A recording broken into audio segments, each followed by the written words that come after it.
7 Lafayette and 104.1 Lake Charles. Your home for the LSU Tigers and the Houston Astros. The 2-minute drill has been powered by B1 Bank. Visit b1bank.com to find a location near you. Dawson Iserloh prides himself on taking a deep dive to uncover all the relevant data about the sports and sports teams he loves. And now he's sharing all those facts inside his big brain with all of you. Here is the LohDown with D-Loh on ESPN 103.7 Lafayette and 104.1 Lake Charles, Southwest Louisiana's sports station. It is the LohDown, ESPN 103.7 in Lafayette, 104.1 in Lake Charles, anywhere you are with the ESPN Southwest Louisiana mobile app powered by Moss Motors. And, of course, streaming live on YouTube every day, ESPN_SWLA is the channel. We are back with a normal show here. It's my last show of the week. I will be headed out of town for the weekend. Excited to check off another baseball ballpark off the bucket list. A pretty big one, the one that would be pretty high up on the bucket list. We'll share a whole recap of that when I get back early next week. Jarrett Rozier, by the way, is going to be here tomorrow and Monday to fill in for me because of this little late summer excursion that I'm going on. So thank you to Jarrett for helping out. Jarrett's awesome. Of course, big part of Louisiana versus all y'all, covers the high school scene great, also covers some LSU, some Cajuns.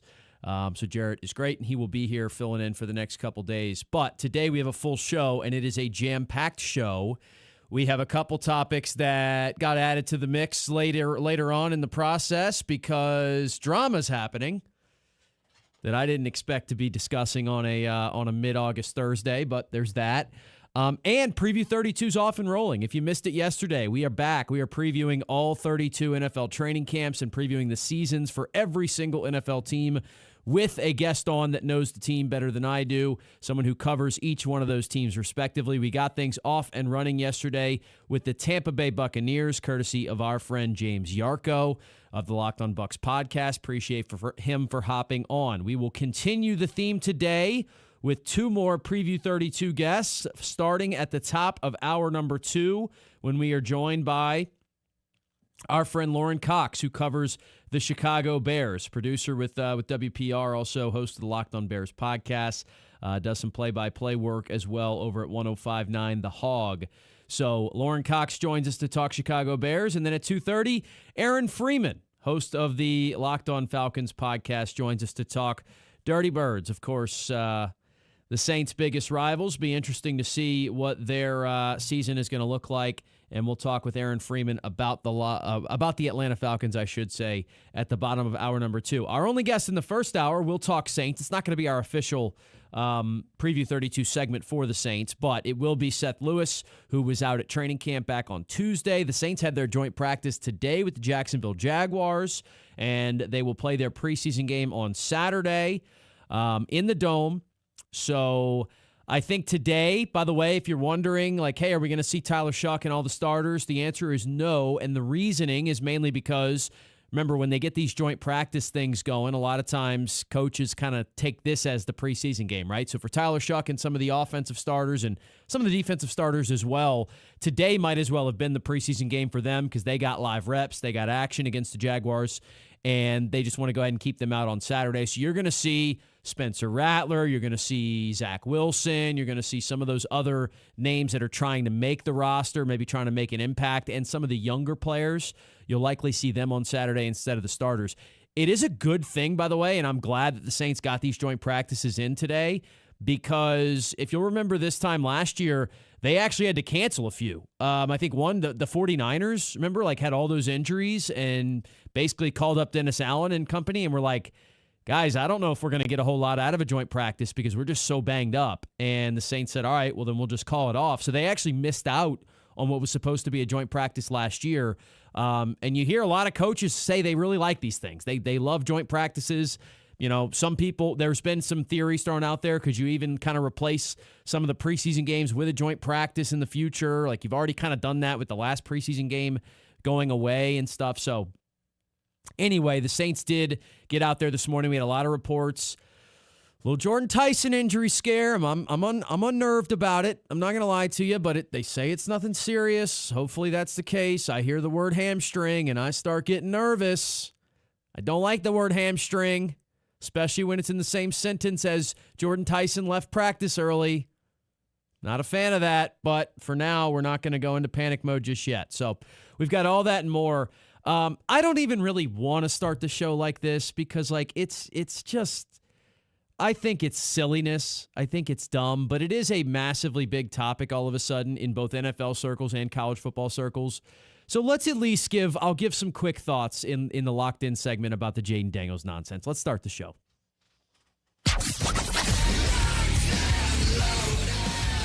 D-Loh is the kind of guy that stays locked in. On what? Well, that depends on the night. But you can guarantee there was some sporting event that he found interesting. It's time to find out what D-Loh was locked in on the LohDown.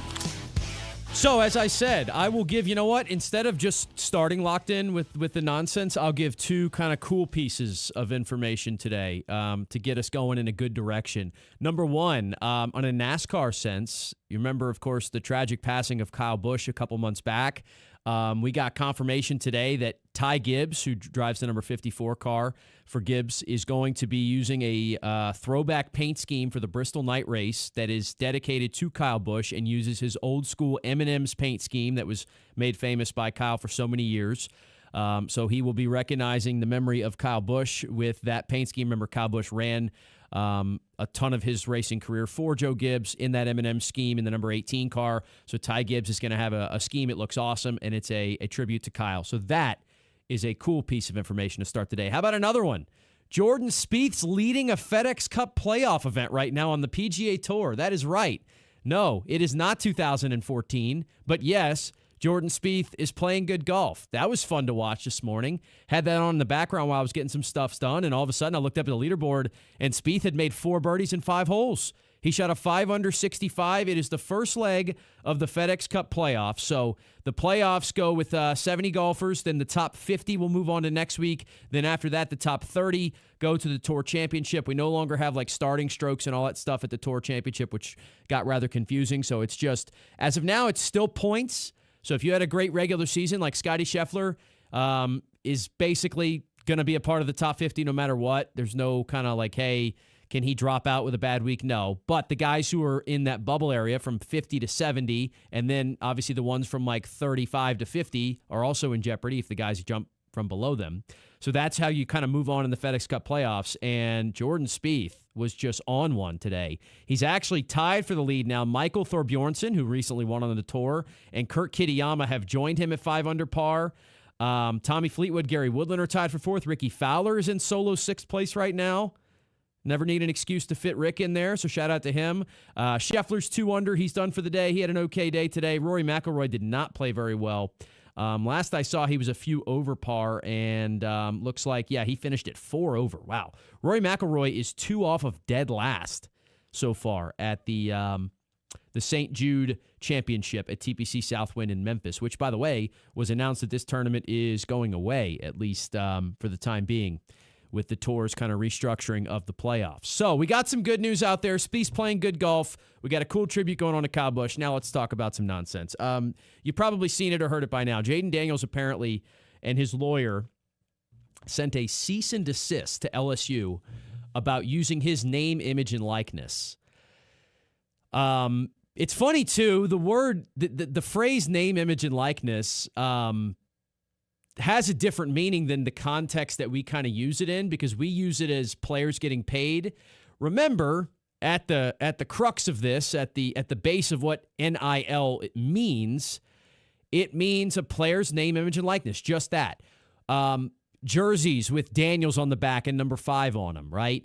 Promoting Jaden as an ambassador of the school or an ambassador of a product, right? That is technically what NIL means. So I just wanted to say, if you saw that NIL phrasing on what we're saying, well, it's not like, wait a minute, are they still paying Jaden Daniels? Well, no, not exactly. But LSU has the right to kind of promote Jaden Daniels' stuff with his permission, even though he's gone from the school, right? So apparently they no longer have that permission to do it because Jaden said, stop using my name. And You dig into it a little bit, right? Apparently the reasoning is because he is not very pleased with the fact that DJ Pickett is getting the number 5. This story came out a couple weeks ago where LSU goes, yeah, DJ Pickett's going to wear number 5. Lane Kiffin said, look, it was promised him by the previous coaching staff.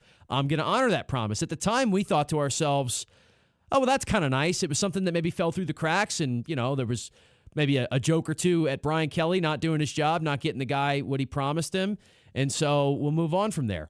It clearly gets more layered and more complicated than that, because as I'm kind of putting these pieces together, you sit there and go, all right, DJ Pickett's recruitment probably started before Jaden Daniels did what he did in number 5. So I know we were having fun making Brian Kelly out to be the bad guy last week, but imagine this is maybe how it went down.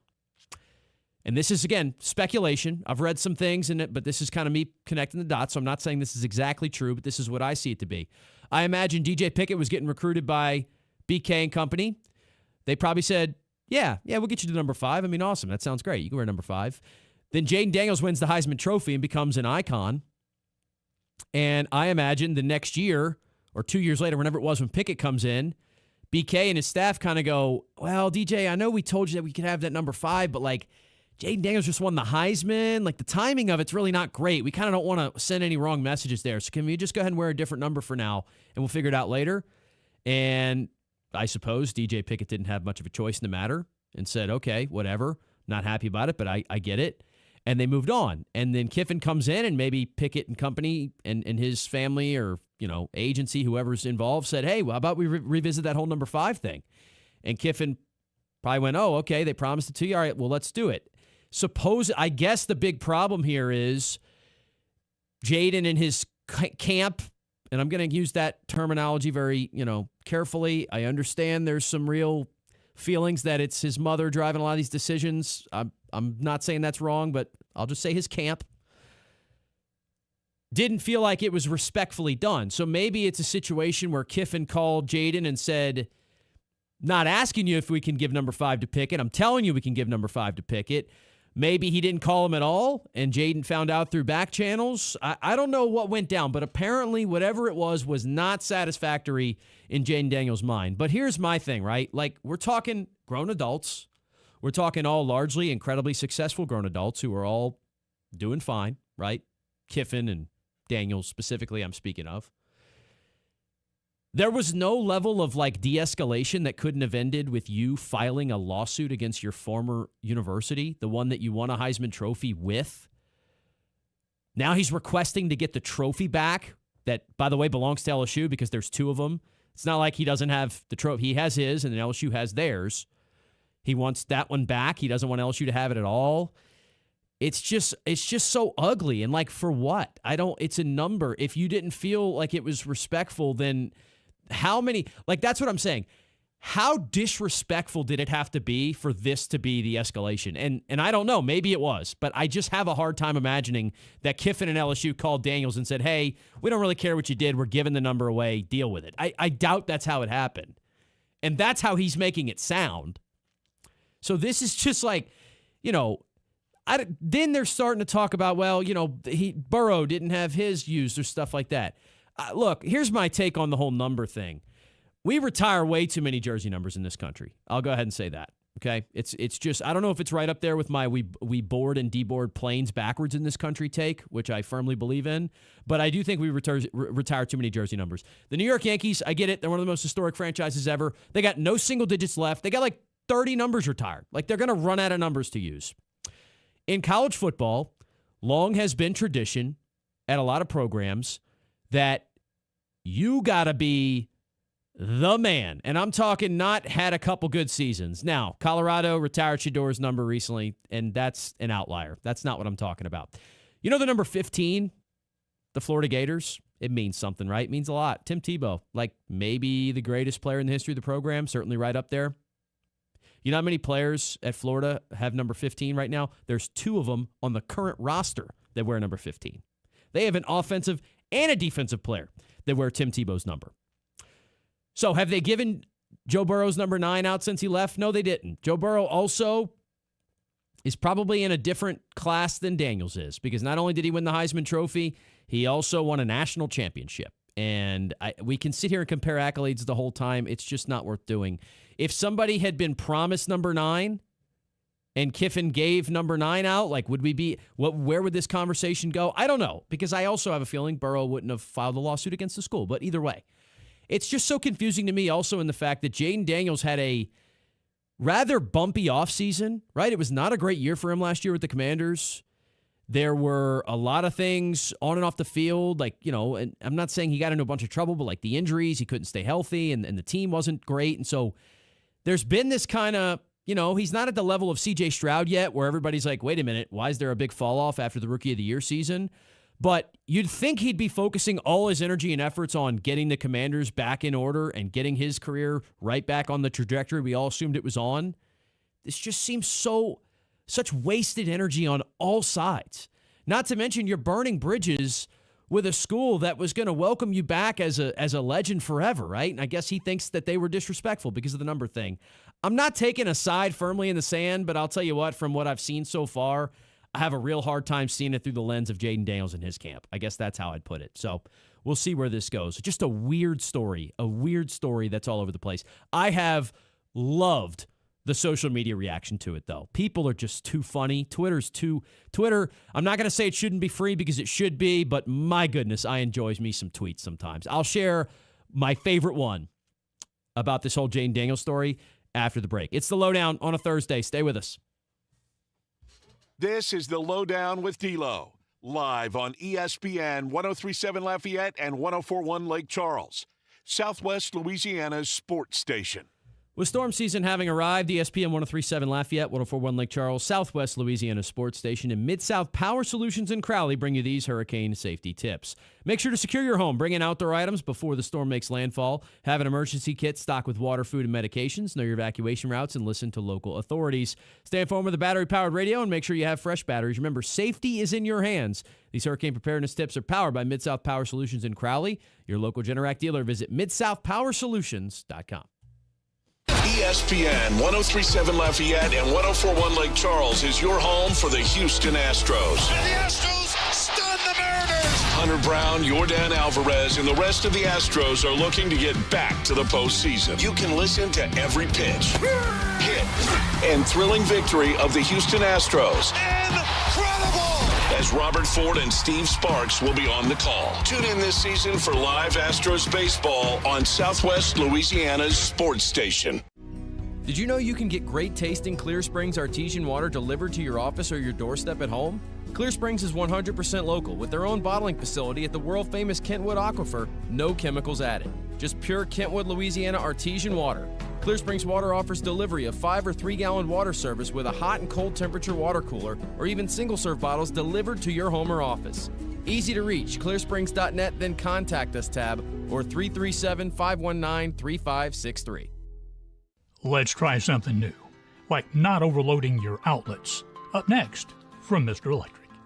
You know that power strip and your extension cord? They are not a permanent lifestyle choice. You don't have to be afraid to get rid of them if they're damaged. And keep water far away from electricity. And if something sparks, buzzes, or smells like regret, call a professional. Because saving a few bucks is not worth turning your living room into a campfire. Home electrical safety. It's not shocking, unless you ignore it. If you would like to learn more, visit MrElectric.com. You're looking for not only a good electrician, but one you can trust.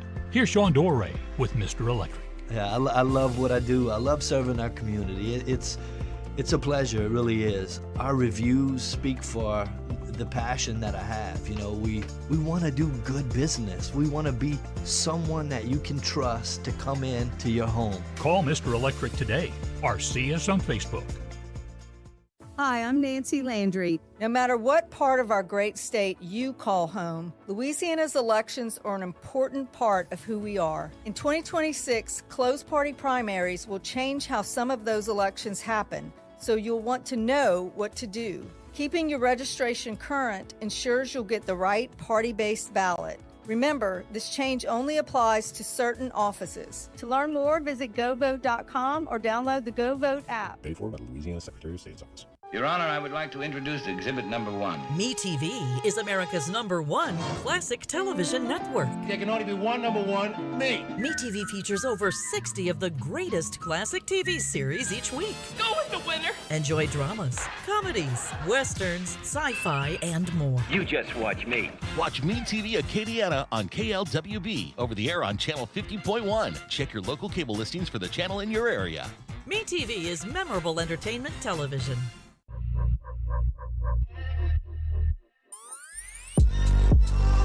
Back to the sports talk you not only want, but need. This is ESPN, 1037 Lafayette and 1041 Lake Charles, Southwest Louisiana's sports station. My goodness, Twitter was made for situations like this. You know what I mean? There's a lot of ways in which I do think social media and, the access to technology, the access to being able to say things without consequence, I think a lot of it's bad for society. But when something like this that in general, is pretty harmless, right? We're talking about stuff that's not really that serious, although clearly Jaden Daniels thinks it's that serious. But that's when I think social media shines at its best. Some of these jokes, I've been going through this stuff. James, I don't know about you. I can't stop reading people's jokes about Jaden Daniels today. I saw somebody tweet out, and I don't have the person to give him credit, but they said, I'm about to pay for this coffee with a $5 bill. Do I have to ask Jaden for permission first? That one was good. I saw a similar one where it was with a sandwich. Oh, man. This one, so, I mean, look, it's obviously a parody account, so it's not real, so I'm not even going to credit the person because it's not a real person. But, and where do they find this picture? It's a picture of Terry McLaurin holding up 4 fingers in the direction of Jaden Daniels, and it says, Jaden Daniels' teammates have reportedly been instructed to only give him high 4s, as high 5s are believed to constitute unauthorized use of his number 5. Oh, my gosh. That is my favorite tweet I've read in so long. It's so good. It's got 400,000 views, by the way, so it sounds like other people are reading it as well. Look, I know I don't open up the phone lines as much as Kevin does. If you got thoughts on this situation, I'd like to hear what other people are thinking about this. So if you want to hit us up, 337-706-0111. The ESPN hotline is open for the next 5 minutes or so before we get to Seth Lewis after the break. Just a weird one. No doubt about it. I don't know quite what to make of this situation. Kiffin had to start his press conference today answering about it. Oh, man. It is something. That is for sure. But regardless, it is an interesting thing. And by the way, whenever we do the Commanders Preview 32, like the Commanders questions, the Commanders season this year is going to be a really interesting one. They went all in last year on kind of keeping the status quo and, assuming that I guess everything was going to build off of a great year one with Jaden. They won a ton of close games the year before, and they had their reasoning to kind of run it back for the most part because it was a great season for them. But they really got stuck with a dose of how quickly things can change in the NFL last year. And, I don't think, as I said before, I'm not even at the CJ Stroud level that I am with Jaden, where I'm legitimately, I don't want to call it make or break, but I've got some real questions to ask about Stroud this year. I'm not there yet with Jaden. I don't think what happened his rookie season was some anomaly. I'm not ready to call it RG3 yet, but it's a big year, right? I mean, it's a big year in a lot of different ways, and this just, I'm sure sometimes we'll try and make everything, we'll examine this from every angle and be like, what is his Commanders teammate? I'm sure most of his Commanders teammates don't care a single bit and probably are sitting there going, what are we even talking about? But it just does speak to a bigger picture thing of like, why invest all this time and energy in something that seemingly is so silly? I'm sure he would say it's not silly and it means a lot to him, but I don't know, man. I'm just not there with it. So aside from all that, we did have an Astros game yesterday. I want to briefly mention that because the Stros won. I had this game on the website, coverage for it. The Astros played, let's not mince words, kind of like crap yesterday, and yet they won a game 2-1. You know what it reminded me a lot of? It reminded me of that Angels series where I felt like the Astros played awful and yet swept them. I didn't think they played well at all yesterday. The Giants went up 1-0. The Astros pitching staff couldn't hit the wide side of a barn. They used King as an opener. He only got him 2 outs. They got an out from De Los Santos. Imai went 3 innings, but walked a couple, gave up 3 hits, somehow didn't give up any runs.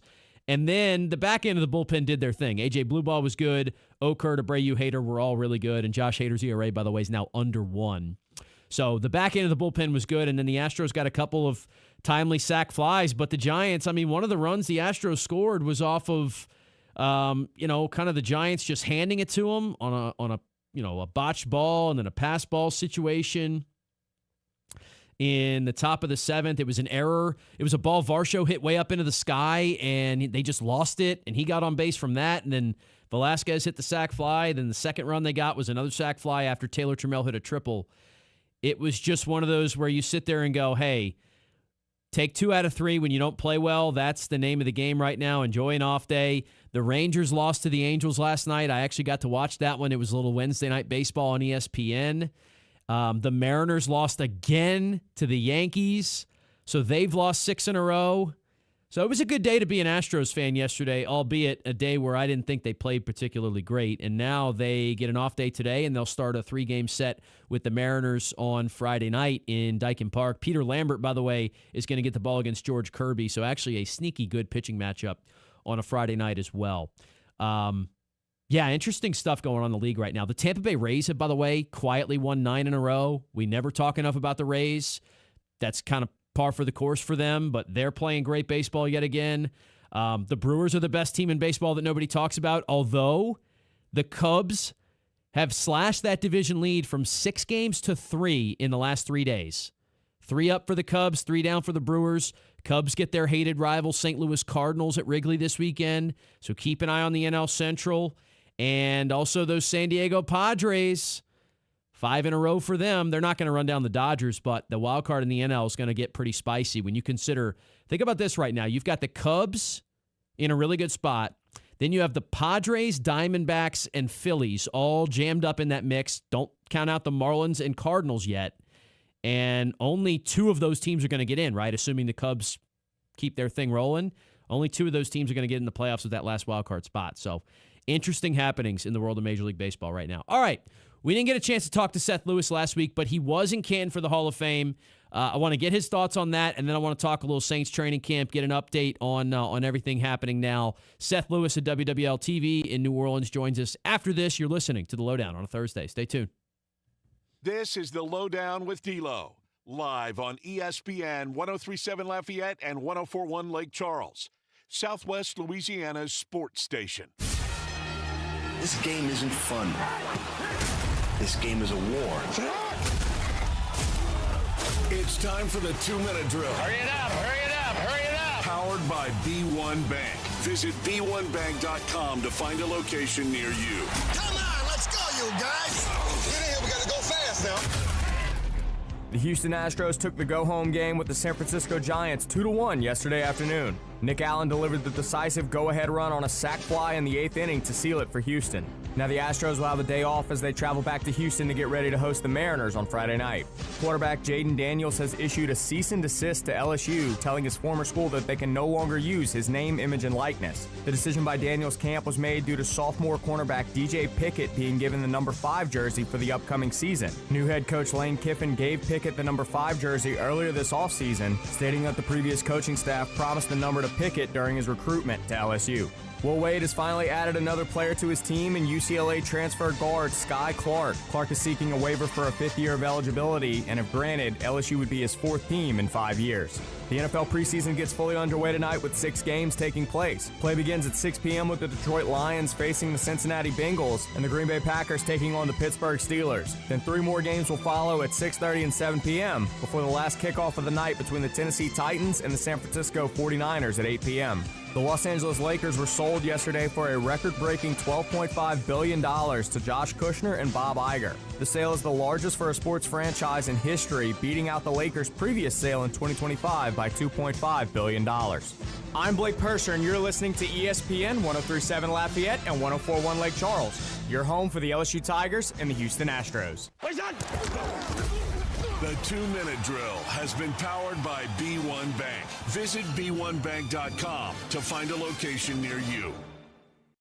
Do you need more of the fellas here on Southwest Louisiana's sports station? Of course you do. So go make sure and subscribe to ESPN 1037 Lafayette and 1041 Lake Charles YouTube channel at ESPN_SWLA.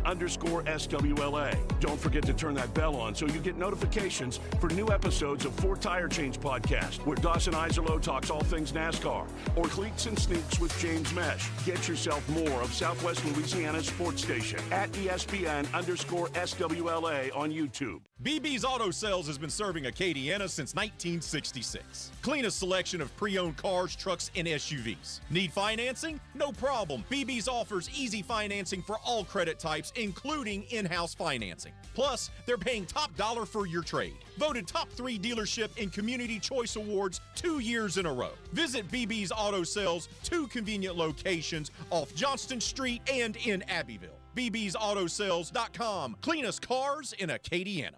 Hi, I'm Nancy Landry. No matter what part of our great state you call home, Louisiana's elections are an important part of who we are. In 2026, closed party primaries will change how some of those elections happen, so you'll want to know what to do.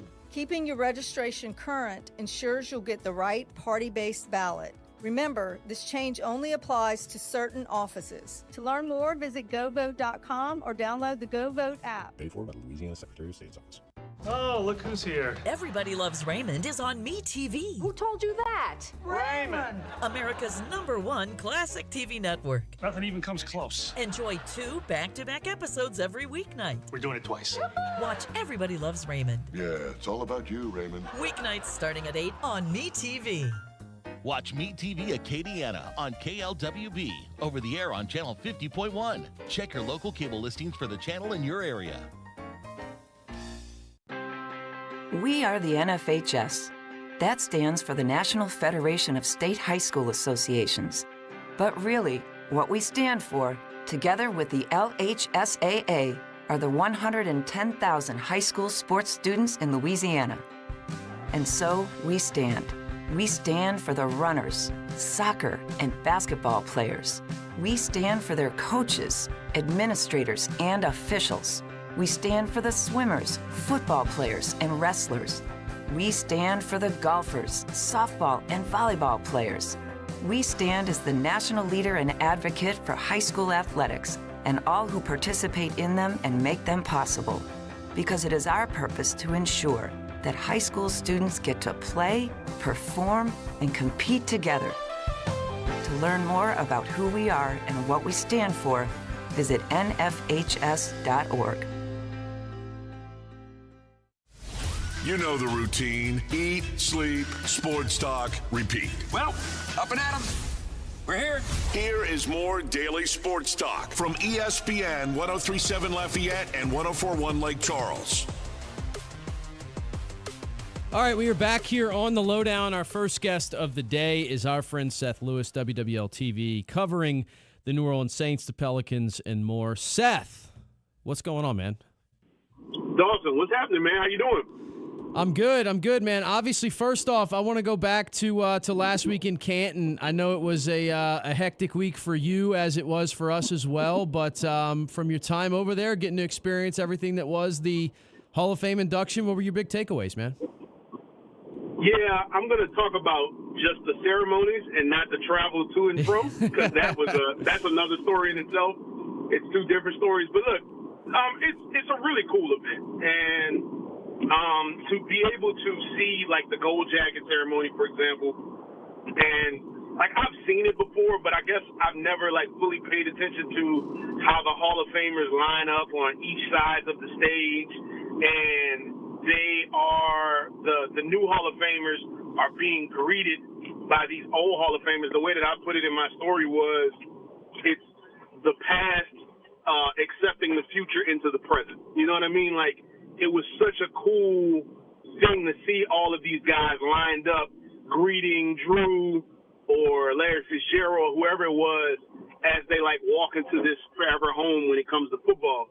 So like that was super cool. And then obviously the enshrinement and the speech, that was also like awesome, especially when it comes to like Drew and the words that he used, as well as the way that Who That Nation showed up. You know, like I kept thinking about how when he retired in a pretty much mostly empty Superdome, and it didn't feel fitting for somebody who means so much to a place. I think that there has never been a relationship in the history of sports that is closer than Drew Brees and the city of New Orleans. Like I think I feel very good about saying that, especially after this weekend. And the way that Saints fans showed up to Canton, it almost felt like some sort of redemption for the way that he went out, for the way that it was like nobody in the stadium. And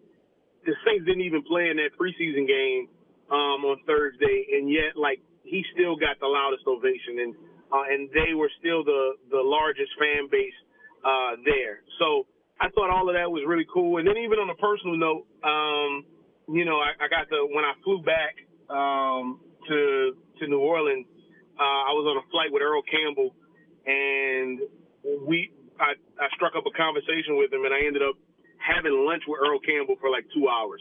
So like that was certainly something that's really memorable, and it's some of those things that when you're going to somewhere like Canton, like you're gonna run into legends. Like it's almost impossible for you not to run. Like I saw Ron Rivera, I believe, at the airport Thursday or Friday, right before the Gold Jacket dinner. But yeah, so really, really cool event. The Hall of Fame is really nice as well, like going inside the building. So overall, it was a good weekend. You are right, and I actually love your point because I didn't think about it that way. It is almost like fans who didn't get to do the full send-off, right? Because we know, look, win or loss in that playoff game, Drew would have gotten an unbelievable ovation. There would have been a moment for him to kind of take it all in, and yet, yeah, he had this kind of awkward, half-hearted wave to the, look to the crowd, and we all wondered, is that it or is that not it? It definitely feels like all that closure was had in Canton with the way that the fan base, and funny enough too, we were talking early in the week, like there were so many Panther fans there on Thursday for the Hall of Fame game. We were all like, wow, this is surprising. And then I guess I just didn't think about they played in the game. So if you were a Panther fan that was making the trip, you probably made a point to be there on Thursday. There was no question about which fan base had shown up the biggest by the time Saturday rolled around. Yeah, there was no question about it, and it's what I expected. But I didn't. When I thought about how the Saints weren't even in the game and they still had the largest fan base, I think that speaks volumes. Because I would imagine that most years the team with the largest fan base would be one of the teams that's participating in that game. And so for the Saints to still have the largest contingent there, not only that, the amount of former teammates and execs and coaches that were there for Drew, I think all of that was very present as well. I saw Raphael Bush before the event, and I saw Brandon Coleman and Willie Snead. It was so interesting. Even somebody like Doug Flutie, who it's easy to forget that Drew was teammates with Doug Flutie for his first 4 years in the NFL. I forgot that Flutie was actually around for Phillip Rivers too. So the three of them were all in the same quarterback room at one time with the Chargers. So yeah, man, just like I said, really cool event. And I think for a football fan, it's something that you have to put on your to-do list. Now you got to recognize that Canton is small. Canton is not the biggest city in the world. So you got to allow yourself some travel wiggle room. You have to allow yourself some patience, maybe with traffic or parking or whatever it is. But it's a cool event that you have to go to, and you're going to run into people that you're fans of if you're fans of the game. It's impossible not to run into guys that if you're fans of the Saints. There was a lot of guys there. So maybe whenever Cam Jordan goes into the Hall of Fame, start thinking about making that trip. If this whole sports reporting thing doesn't work out, you think you and I could get into the bronze bust industry, maybe work on getting a little better depiction of Drew at some point? And what's funny? It looks better in person than it does on television and from a distance. You are right. I will say that about the bust. It does look better up close than it did like I was standing there, and it looked like it didn't look that great even standing there. But for whatever reason, getting close, like actually getting up on it, it looks slightly better. I said too, the side profiles were better than the front on. Because when I kind of tried to get in the museum later on, everybody was packed. I only kind of had a side view. So either way, all right, we'll move on from Drew just because there is some interesting stuff going on at Saints camp this week. Injuries still a factor. We know that the Jordan Tyson thing today is a little dicey. Hopefully that ends up being not a serious one. But what have you made of this whole? It's kind of been this stretch where the offense is struggling a little bit, and we don't. It's not a huge surprise early in camp, but. Anything has stuck out to you about what you've seen in camp so far? Yeah, I mean, it's certainly been how dominant the defense has been. That's certainly been one of the things. And I think that what is really good is that the offense did have a good day against the Jaguars. I think that's a good sign. For one, the Jags are a good football team. But for two, really no matter who it was that was coming in for this joint practice, with the amount of struggles, let's say, that the offense has had, you wanted to see the offense have some success today. Like if they would have just completely struggled against the Jags, I think that would have been there's still no panic button necessary, but there would have been more concern. There would have definitely been more concern if they struggled against them. But they had success. And but the defense has been good. The defense has controlled this camp, and Chase Young looks like he's potentially ready to take it to the next level. And they've had good play in the secondary and whatnot. So no, I mean that's probably been my biggest takeaway from camp is just how good the defense has been. While I'm not trying to overreact to the offense struggling, and I think that. Like I said, with them having some success today in the joint practice against the Jags, I think that's a good sign, too. Seth Lewis is our guest, WWL TV over in New Orleans. We got the confirmation, too, and, of course, like with the joint practice, it sounds like Kellen kind of treated that as the preseason game for a lot of the starters, and we're used to seeing that when the joint practices actually happen. We've had a few of them get canceled in the last couple of years for weird circumstances, but what do you want to see on Saturday, man? Spencer Rattler, Zach Wilson's exciting for me to just have a look at it, but anything that you will specifically be paying attention to, knowing that a lot of the big names aren't going to be out there? Yeah, I think what you pay attention to is some of those. You're really paying attention to the guys that are fighting for spots 43 through 53 or 48 through 53, like whatever it is. Like you're paying attention more to that and seeing like when it comes to like wide receivers, we're gonna see a lot of the wide receiver depth on display. Like, does Barrion Browns look really good in camp? Will he continue to look good? Will he continue to look good in a preseason game? Does a Kevin Austin or a Trey Palmer or somebody like that, like can they break away? Can somebody like Jaden Price, who Jaden Price right now is running as like your second team star position, like does he flash? Does he continue to show improvement? I think it's more of that. I mean the backup quarterback battle, if there is a backup quarterback battle, is certainly like interesting. I like the way that Spencer's looked through some of the practices, even with the offensive struggles and whatnot. And watching Zach Wilson in the game, like I think that would be interesting as well. But for me, it's probably paying attention more to those backup battles because obviously today was really the day to see what you wanted to see out of the starters, knowing that the majority, if not all of the starters, were going to be sitting out on Saturday. Chase Young claims he had 6 sacks today. Are you buying into that logic? Yes.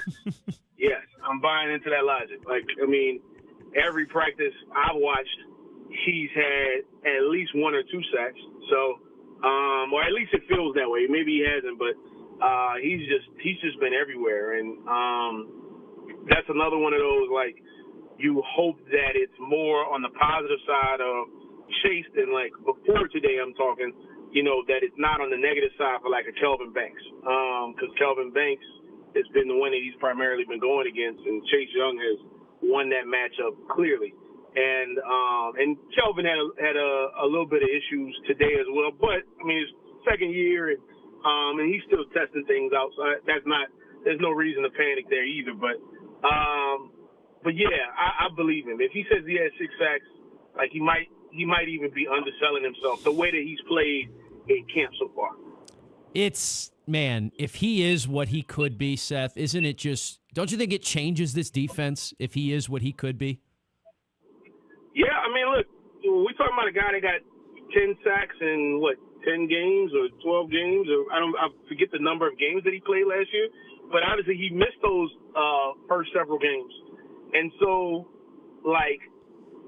who knows with a full season what he could be. And mind you, this defense going from let's just say okay, maybe a little bit below average defense to the best defense in the NFL over a 4-week stretch, at the end of the year, that was with Chase Young. The reason why they ended up in the top 10 defensively was because of the way that Chase Young played in the second half of the season. There was a direct correlation in all of those things. Everything kind of fell into place once he came back. So yes, if he can live up to his potential of what people have thought he could be, it could get really scary for the defense, which is a really good thing. Seth, we've made it to the preseason. We've got somewhat football ahead of us, and then real football following that. So enjoy it, and we'll talk again soon, buddy. Appreciate it, Dawson. That's Seth Lewis, WWL TV over in New Orleans, who I feel for because he caught some of the D-Loh travel issues. We were mostly good. James had his doubts. RP3, they thought I was the curse. But you know what? We got where we needed to go. We got back. It was more of you thinking you were the curse. I just played along I'm not with going to it. lie. Yeah, I did. I had those fears, and yet you had to go. You had to go walk for 2 miles around the. I don't like sitting in the airport stationary. I gotta go walk around. That's just, I gotta go see something. Because if I sit there and stare at that board and it says on time, but I'm just in my head, I'm waiting for it to switch from green to orange when it says delayed, and God forbid it switches to red, the old canceled. So sometimes I got to take some laps, and I did, and you know what? It all worked out. We're back home safe and sound. All right, we'll take a break. We'll close out the first hour. We got an interesting poll question of the day. Let's unveil that and give a couple thoughts before we send it to hour 2. It's a LohDown. This is the LohDown with D-Loh, live on ESPN 103.7 Lafayette and 104.1 Lake Charles, Southwest Louisiana's sports station. Here at ESPN 103.7 Lafayette, 104.1 Lake Charles, Southwest Louisiana sports station. We know you can't get enough sports in your life, so go ahead, subscribe to our YouTube channel, ESPN_SWLA. Turn the bell on, you get notified. We've still got Drew Brees Hall of Fame content that's been being posted periodically, so go check that out. Foots Friday Fury, all of our local shows are streaming every day now as well. ESPN_SWLA. Go ahead and subscribe today. ESPN 103.7 Lafayette and 104.1 Lake Charles is the proud winner of 4 2026 LAB Prestige Awards, including Best Use of Digital Media, Foots Friday Fury, Best Live On-Site Remote for our Super Bowl Radio Road coverage, Best Promotion for our No Shave November initiative, and Radio Young Professional of the Year for Dawson Iserloh. We're proud of being Southwest Louisiana's sports station and are humbled to be recognized by the Louisiana Association of Broadcasters. The best businesses aren't just businesses, they're neighbors. Here's a message from a proud certified South Louisiana business. Bro Bridge Truck Stop Casino. They have the newest games around. Hot seat drawings and monthly specials like no one else. Located on the Bro Bridge Highway and on the banks of the Vermilion River. Come out today and try your luck at the Bro Bridge Truck Stop Casino. When you support local businesses, you strengthen the communities we call home. Shop local, support local, certified South Louisiana. Looking for a great deal on golf this summer? Head to Farm Alley Golf Course for the Sizzlin' Summer Special. Every Tuesday through Thursday, tee off anytime between noon and 3:30 and enjoy 18 holes of championship golf, including a cart for just $55. That's unbeatable summer golf at an unbeatable price.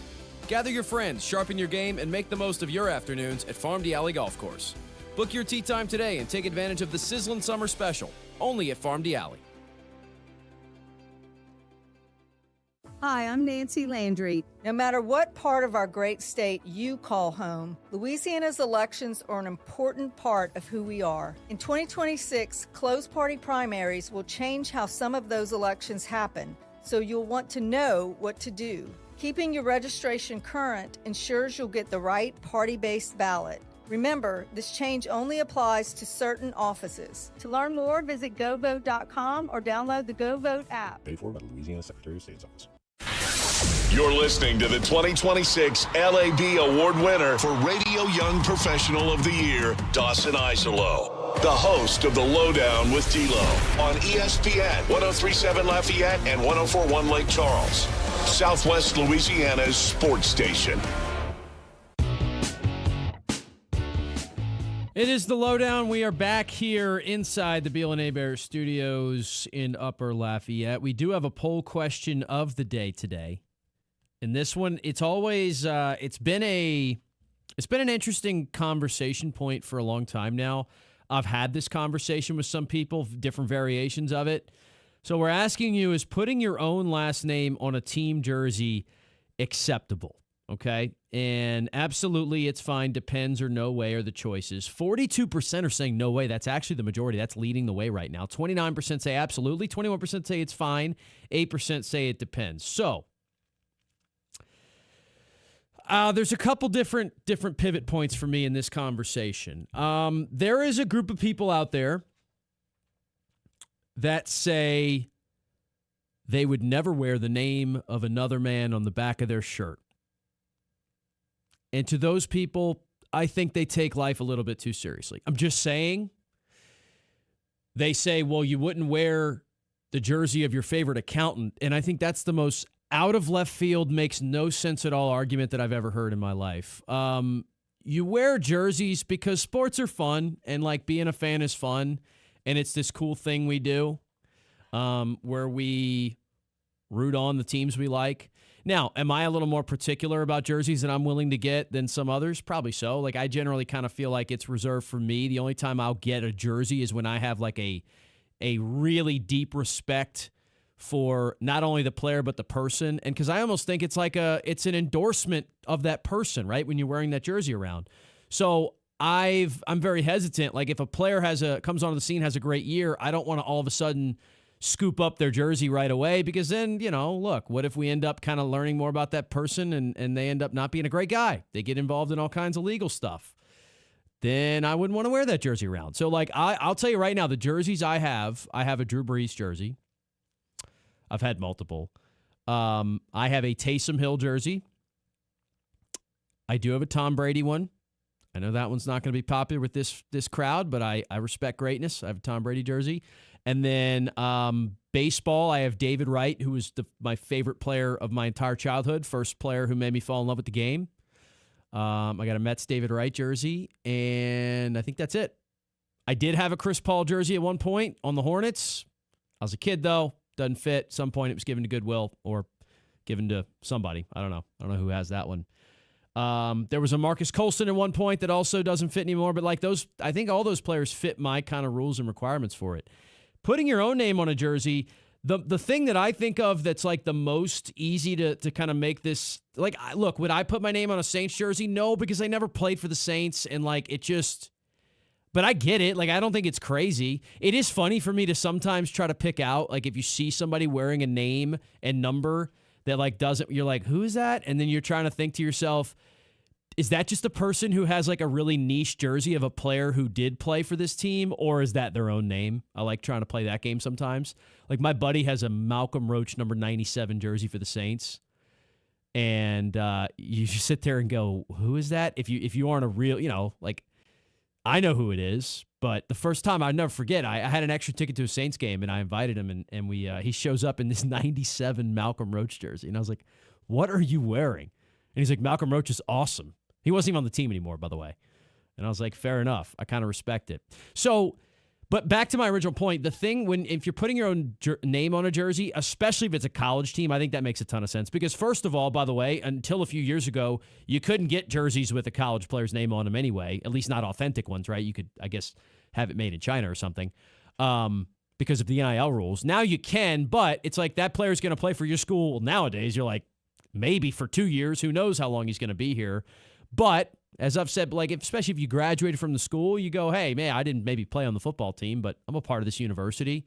So that one I wouldn't mind as much. Like, again, I do what you want to do. That's my other thing about it. I'm not going to sit there and flag somebody down and be like, what a loser, dude. You're wearing somebody else's name on your jersey. I can't. That argument to me is always so dumb. And then they try to compare it to like other things about it in society, and it's like, again, you know what isn't like normal life? Sports, where we go watch people play a game and we understand that we're doing it, but it's like we're all kind of cool with it. We're all accepting of it. So like you're better than me because you wore a polo to the game and not someone like, I think you're maybe taking yourself a little too seriously, Self-awareness and the ability to kind of not take things too seriously. I value those traits incredibly highly. So anyway, in summation, do what you want to do.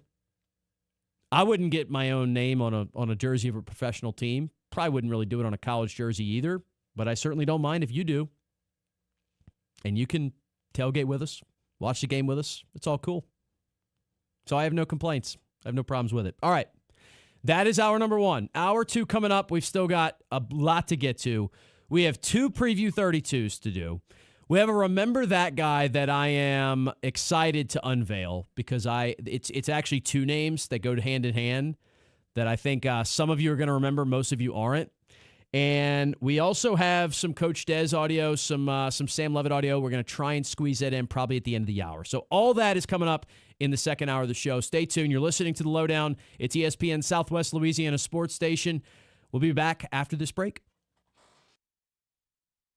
Acadiana area businesses. Is it time to make an impact? Time for more traffic, more engagement, time for more customers? Then it's time to make a splash with Bass. Bass is now offering digital marketing, indoor and outdoor digital signage, billboards, and video production to help you reach more customers and close more business. For over 30 years, Bass has helped our customers tell their story. Bass Companies. Remember, a business without a sign is a sign of no business. Advertise with Bass. Find us around Acadiana or at bassltd.com. MeTV is America's #1 classic entertainment television network. And here's one of the reasons everybody loves MeTV. Oh, it's a classic. The great comedy lineup on weeknights. This will be fun. Come on. With MASH. Loaded with snappy comebacks. The Andy Griffith Show. I was just funning with Barney. And Everybody Loves Raymond. Now we got a show. Watch MeTV Acadiana on KLWB, over the air on Channel 50.1. Check your local cable listings for the channel in your area. Serving part-time in the Army National Guard has led to a lot of firsts for me. It paid for me to be the first person in my family to go to school. That education got me to the first day at my dream job, which I can still hold while I serve part-time. That job and the home loan benefits I got from the Army National Guard helped me buy my first house. I also know that I will be one of the first to respond if my community ever needs me. Sponsored by the Louisiana Army National Guard. Aired by the Louisiana Association of Broadcasters and this station. We are Lions International, the world's largest service organization. We are volunteers committed to strengthening our communities and supporting those in need, one act of kindness at a time. For more than a century, Lions have been serving a world in need, right here in our community and around the world. Lions International makes the impossible possible. This is your invitation to join us, because the only thing missing from our mission to make a difference is you. Visit lionsclubs.org to find a local Lions Club near you. Live from Upper Lafayette, this is ESPN 1037 KLWB Carencro Lafayette, KLCJ-FM Oak Grove Lake Charles 1041, a Delta Media station. I'm Christine Lisi. First overall pick in the NFL Draft, Raiders quarterback Fernando Mendoza set to get plenty of reps in tonight's preseason opener. He's practiced mostly with the second team this summer, but could get some snaps with a few members of the first team offensive line. 2 things to keep an eye on when it comes to Mendoza tonight, says ESPN's Dan Orlovsky. Ease for Fernando Mendoza. Ease getting in and out of the huddle, something that he did not do in college. Ease at the line of scrimmage, handling all the formations, the shifts, the motions that Clint Kubiak is going to put him under. The next step would be for me, if it doesn't go great, there's a lack of comfort in it. How does he handle that? What's his poise like? Chiefs quarterback Patrick Mahomes will not start Saturday as he continues to make his way back from knee surgery. Bills QB Josh Allen will play Saturday versus Carolina in the first game played at the team's new stadium. Panthers running back Chuba Hubbard week to week with a hamstring strain. Army rewarded football coach Jeff Monken for the program's consistent success during his tenure with a new 5-year contract.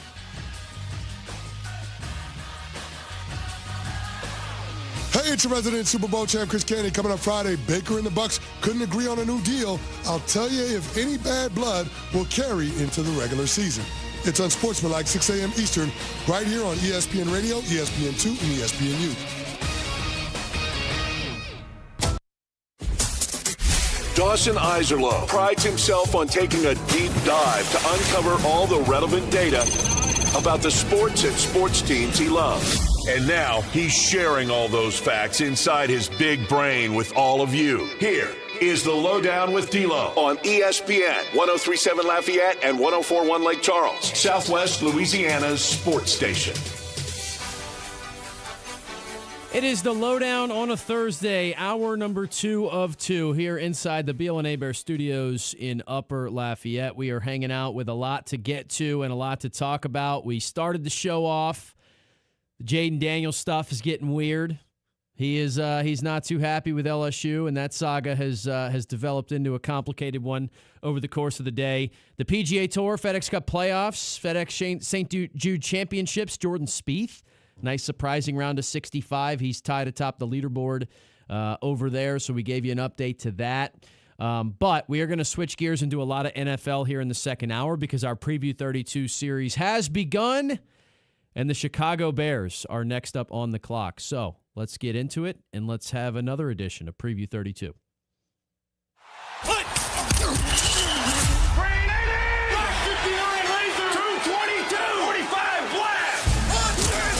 The NFL season is closer than you think.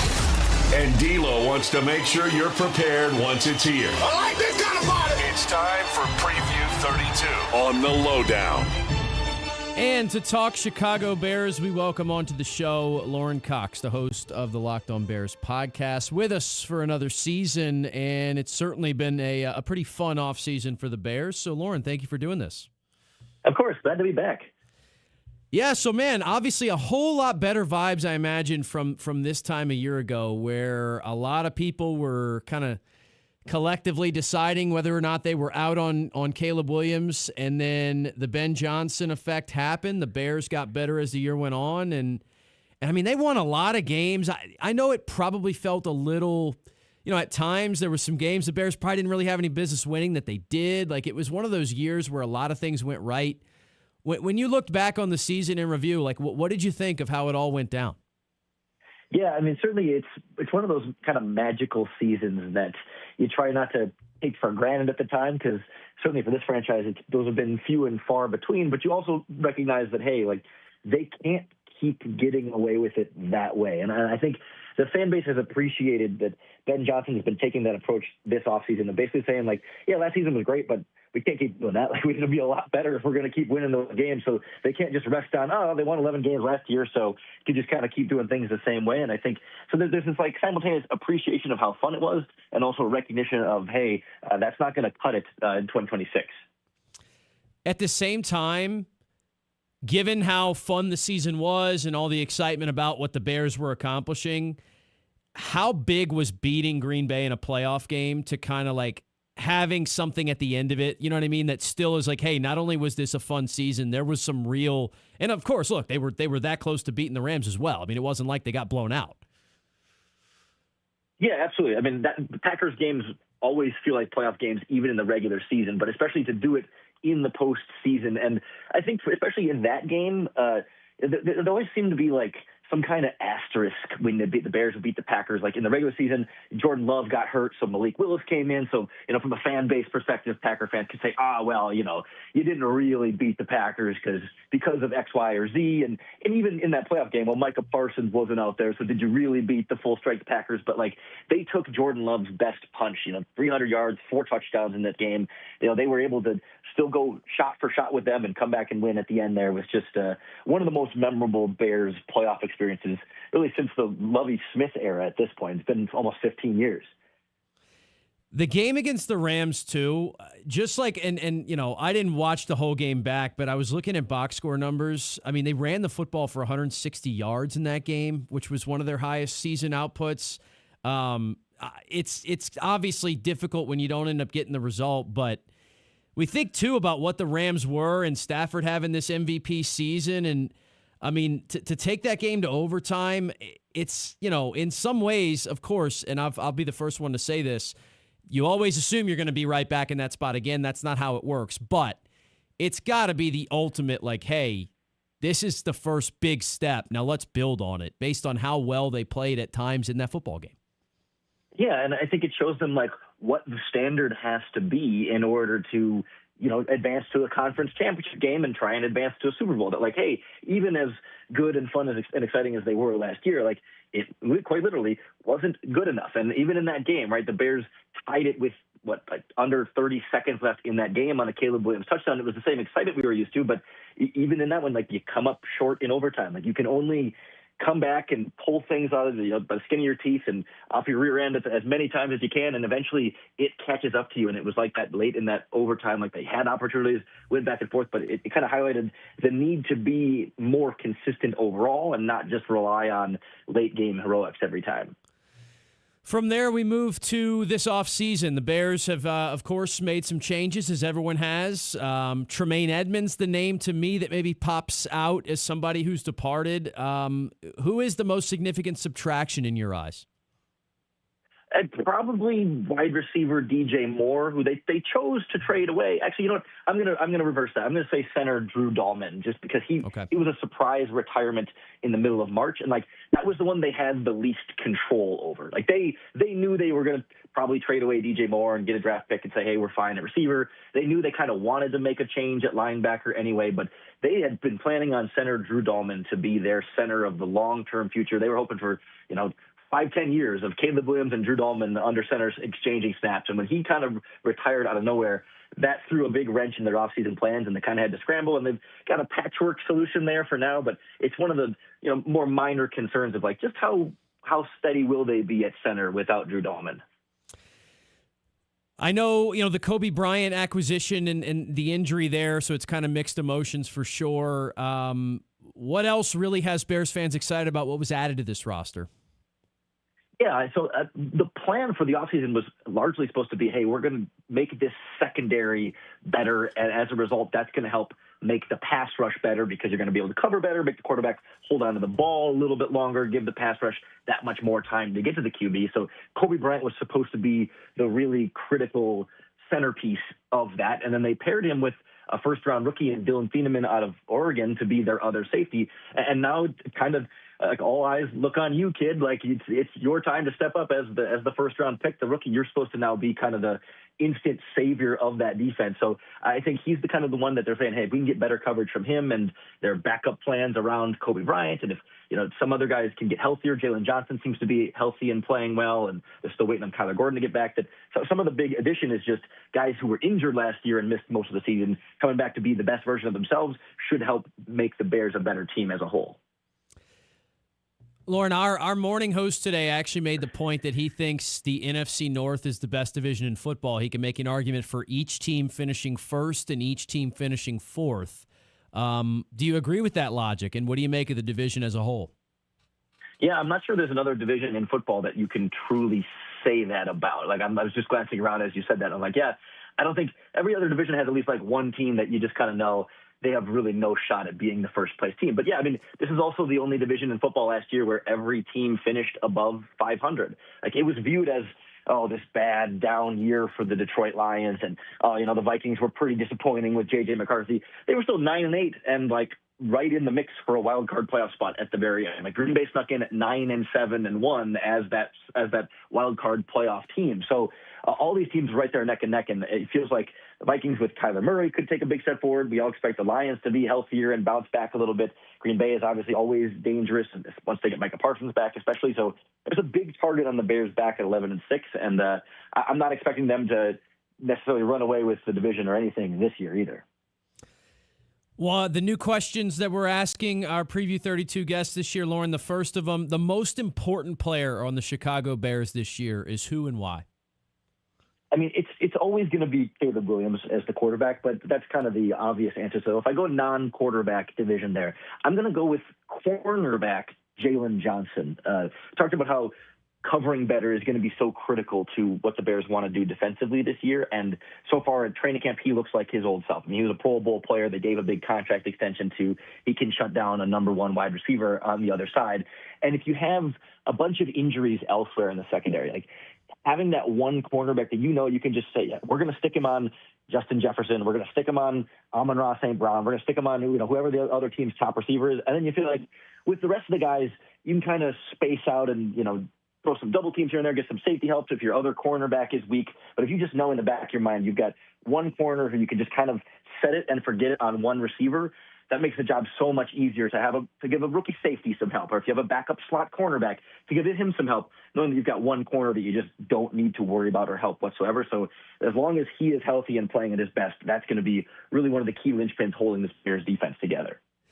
It is interesting. I'll get back when we have more data, but you are team number 2 of 32, and the first team, the answer was a wide receiver, and your answer is a corner. So that is an interesting start to that question. How about an under-the-radar player that you think could have a big impact for this team? Yeah, I'm going to go with defensive end Austin Booker. He's someone who I don't think he'll be a starter this season, but he's going to rotate in as a pass rusher, and they're really counting on him to pick back up where he finished off last season in the regular season. So he's begun the year on injured reserve and came back about halfway through the year and was still kind of slow getting up to speed. But over the last 4 or 5 games of the season, he had, I think, 4.5 sacks over that stretch. And they were starting to feel like he was turning a corner a little bit and using some of that explosiveness as a former 5th-round pick. And yet you still look at his game and there were some mechanical I'd say shortcomings in terms of his stance and his get off that he can be even that much better. But of course now teams have tape on him getting those 4.5 sacks at the end of the season. So he has to be able to stay one step ahead, but he's a guy who might not be on the field every snap as the starter, but could be, they're looking for 8 or more sacks from him to kind of come in and be that pass rush specialist off the bench at really the weakest position on the roster. Lauren Cox is our guest. We're previewing the Chicago Bears season. I want to finish it off, Lauren, a little bit of off-the-field stuff with this Bears franchise because I keep seeing it, and there was another update. These Hammond, Indiana plans and everything like it.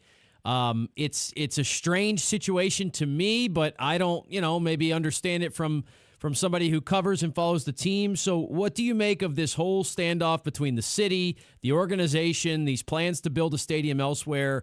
And, are the Chicago Bears ultimately going to be playing football games in the state of Indiana at some point soon? Certainly not some point soon. We're still, 5 to 7 years away from wherever they're going to play their next stadium. But the threat of Hammond, Indiana is very real. I don't think it is anywhere close to set in stone, but it's not purely a leverage play. Like they say, they insist, and I've backed it up with their actions, that they are focused on this Northwest Indiana site that's basically walking distance from the Illinois border.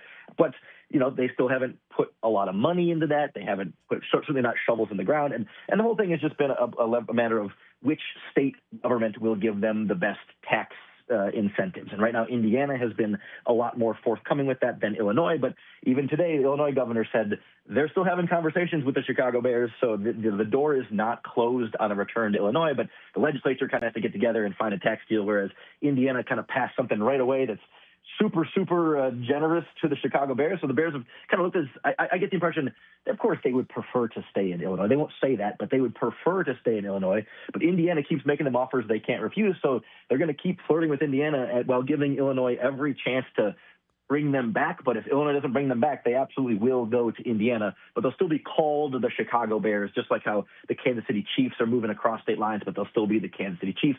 It'll be the same kind of thing if the Bears do indeed pull the trigger. Yeah, I guess that's, in some ways it's semantics, right? The Atlanta Braves built a stadium in Smyrna, Georgia, and I don't think anybody in Atlanta that I've heard of lost their mind. It was great because they got this new awesome facility, and I think actually, some of this is probably based on that because everybody saw what the Braves did and said that'd be cool, and then the Cubs built Wrigleyville, and now, these other projects are in the works. So maybe part of it's just because the state would be changing too. I'm not asking you to speak for all of Chicago, but I imagine at least a portion of this fan base would be pretty hurt by the idea of games not being played in the city that this historic franchise has been in since its inception. Yeah, and actually just today there was a press conference with the team owner, George McCaskey, and the team president, Kevin Warren, and they were asked like a bunch of questions about that, hey, fans aren't happy about this. There's no formal polling or survey that we can get a percentage and say that we say for sure the majority of the fans. But regardless, like the sentiment we hear around Chicago is fans don't want them to be the Indiana Bears. They don't want them to go to Indiana. They want them, even if they're in the suburbs instead of downtown, like at least they're still in Illinois. But the ownership and management keep saying, listen, like this whole move is for the fans. Like we want to give them a better fan experience. We want to build a state-of-the-art facility that not only is going to host Bears games, but Super Bowls and, the World Cup games and NCAA, like college football playoff games and more concerts and stuff. And that like, the idea is that, yes, people will be mad at it at first, but once they get there and once they see it and once they experience a Bears game there, then they'll they'll get over it and they'll realize that, hey, it's only like 30 minutes from downtown Chicago. Like it's really not that far. And, if there wasn't a sign that said, welcome to Indiana, you might not really even notice that you crossed a border. Yeah, the New York Giants and the New York Jets are not in New York, and, we've gotten over that, so I suppose we would get over it. All right, Lauren, thank you for doing this, man. Best of luck. Enjoy covering the season, and we'll chat again at some point soon. Great. Thanks so much for having me. Lauren Cox, Locked On Bears host. I am fascinated by it. I think I might have shared this on the show. I had a conversation. I was out of town, and I ran into somebody that was from Chicago. We just started talking about different stuff, and he kind of gave the thought that he didn't think the Indiana stuff was legit, that he thought it was more of a leverage play. But like Lauren said there, I mean, there's some real decisions to back the idea that it's not just leverage. So it will be interesting to see what happens. The Chiefs one, that one's crazy too. I mean, that's another historic franchise that's technically no longer going to be in the state of origin, but they're going to be in a brand new, beautiful facility in the next handful of years, and we'll see how that goes for them.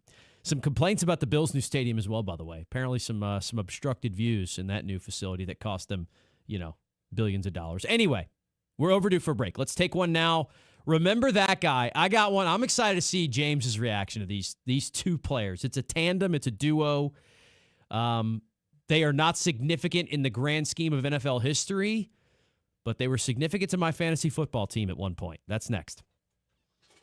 This is the LohDown with D-Loh, live on ESPN 103.7 Lafayette and 104.1 Lake Charles, Southwest Louisiana's sports station. Look, it is almost fall. Football season is right around the corner, right? Those summer barbecues are going to be in the past, and it's going to be about big-time tailgates, big parties, and why not let the folks over at Small Sliders make your life a little easier? They can take care of your catering packages so much simpler than you trying to scramble around and cook a bunch of different things for game day. If you're a Cajuns fan, you're planning your trip out to Our Lady of Lourdes Stadium in the fall. You're taking a look at that fall schedule, starting with the Lamar game, going through. All right, homecoming. Here we go, some good ones. And you're planning a tailgate out there? How about right across the street? Put your catering order in and go pick it up at the Bertrand Drive location. It's literally a stone's throw away from the tailgating grounds in the parking lot of Our Lady of Lourdes Stadium. So Small Sliders can do it for you. They've got trays of sliders in different quantities. They've got fries that they can do as well. Of course, you can get the sauce and the queso in your catering packages as well. So call our friends at Small Sliders. Stop by and talk to them in person. Either way, and get your parties taken care of for the fall. It's Small Sliders of Lafayette. Hello, everyone. This is Jeff Palermo. Join us on Tuesday nights for Tiger Rag Radio. Myself, Todd Horn, and Glenn Gilbo give you the latest happenings in Tiger Town and across the SEC. We talk to coaches, analysts, and those in the know when it comes to the Tigers and the Southeastern Conference. We cover all the sports: football, baseball, basketball, softball, and gymnastics. That's Tuesday nights right here on ESPN 103.7 in Lafayette and 104.1 in Lake Charles, Southwest Louisiana's sports station. Around Acadiana, community means supporting the businesses that make our hometown special. That's why we're proud to spotlight local companies that are certified South Louisiana. Delta Home Center and Delta Trailer Sales, your one-stop shop for utility and cargo trailers. Heavy-duty dump and gooseneck trailers, portable buildings, cabins, decks, porches, fences, carports, and site-built metal shops. Located at Exit 7 in Carencro or at deltatrailersales.com. When you support local businesses, you strengthen the communities we call home. Shop local, support local. Certified South Louisiana.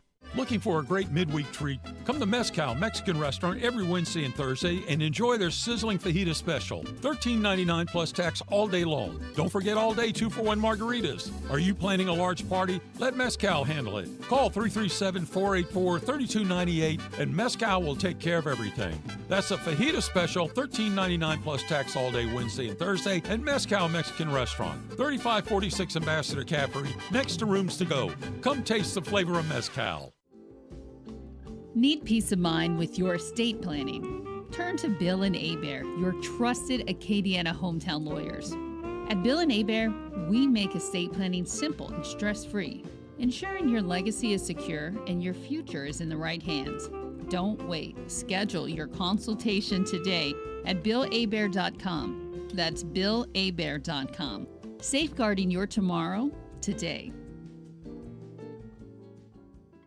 Your Honor, I would like to introduce exhibit number 1. MeTV is America's #1 classic television network. There can only be one number 1, me. MeTV features over 60 of the greatest classic TV series each week. Go with the winner. Enjoy dramas, comedies, westerns, sci-fi, and more. You just watch me. Watch MeTV Acadiana on KLWB over the air on channel 50.1. Check your local cable listings for the channel in your area. MeTV is memorable entertainment television. You want to feel important. You want to be a part of something bigger, something that matters and can help change things. You want to feel like you belong. We know. We felt that way too. And that's why we did something about it. We aren't just Army National Guard soldiers. We are normal people just like you. And together, we can make a difference. Take on your legacy. Visit NationalGuard.com to find out more. Sponsored by the Louisiana Army National Guard. Aired by the Louisiana Association of Broadcasters and this station. Remember that guy? He's desperate. He'd sleep with a meat grinder. Ever just sit around with your buddies and name random athletes from your childhood? It's time for Remember That Guy on the LohDown with D-Loh. Okay, Remember That Guy is a segment we launched a little while ago. It's in honor, if you haven't heard it before, I mean, we said it in the imaging there, but like, you know, just sitting around. I play this game. I have two specific buddies that one of them was my college roommate. We still to this day just text each other a random name, and then the other person usually puts, "Yeah, he was awesome," or like, "Yeah," gives the name of the team they played for, something like that. So I did send these two names. So what happened was the reason these players came to the front of my mind is I, of course, have been, you know, caught up in Drew Brees memory lane as we all have for the last couple weeks.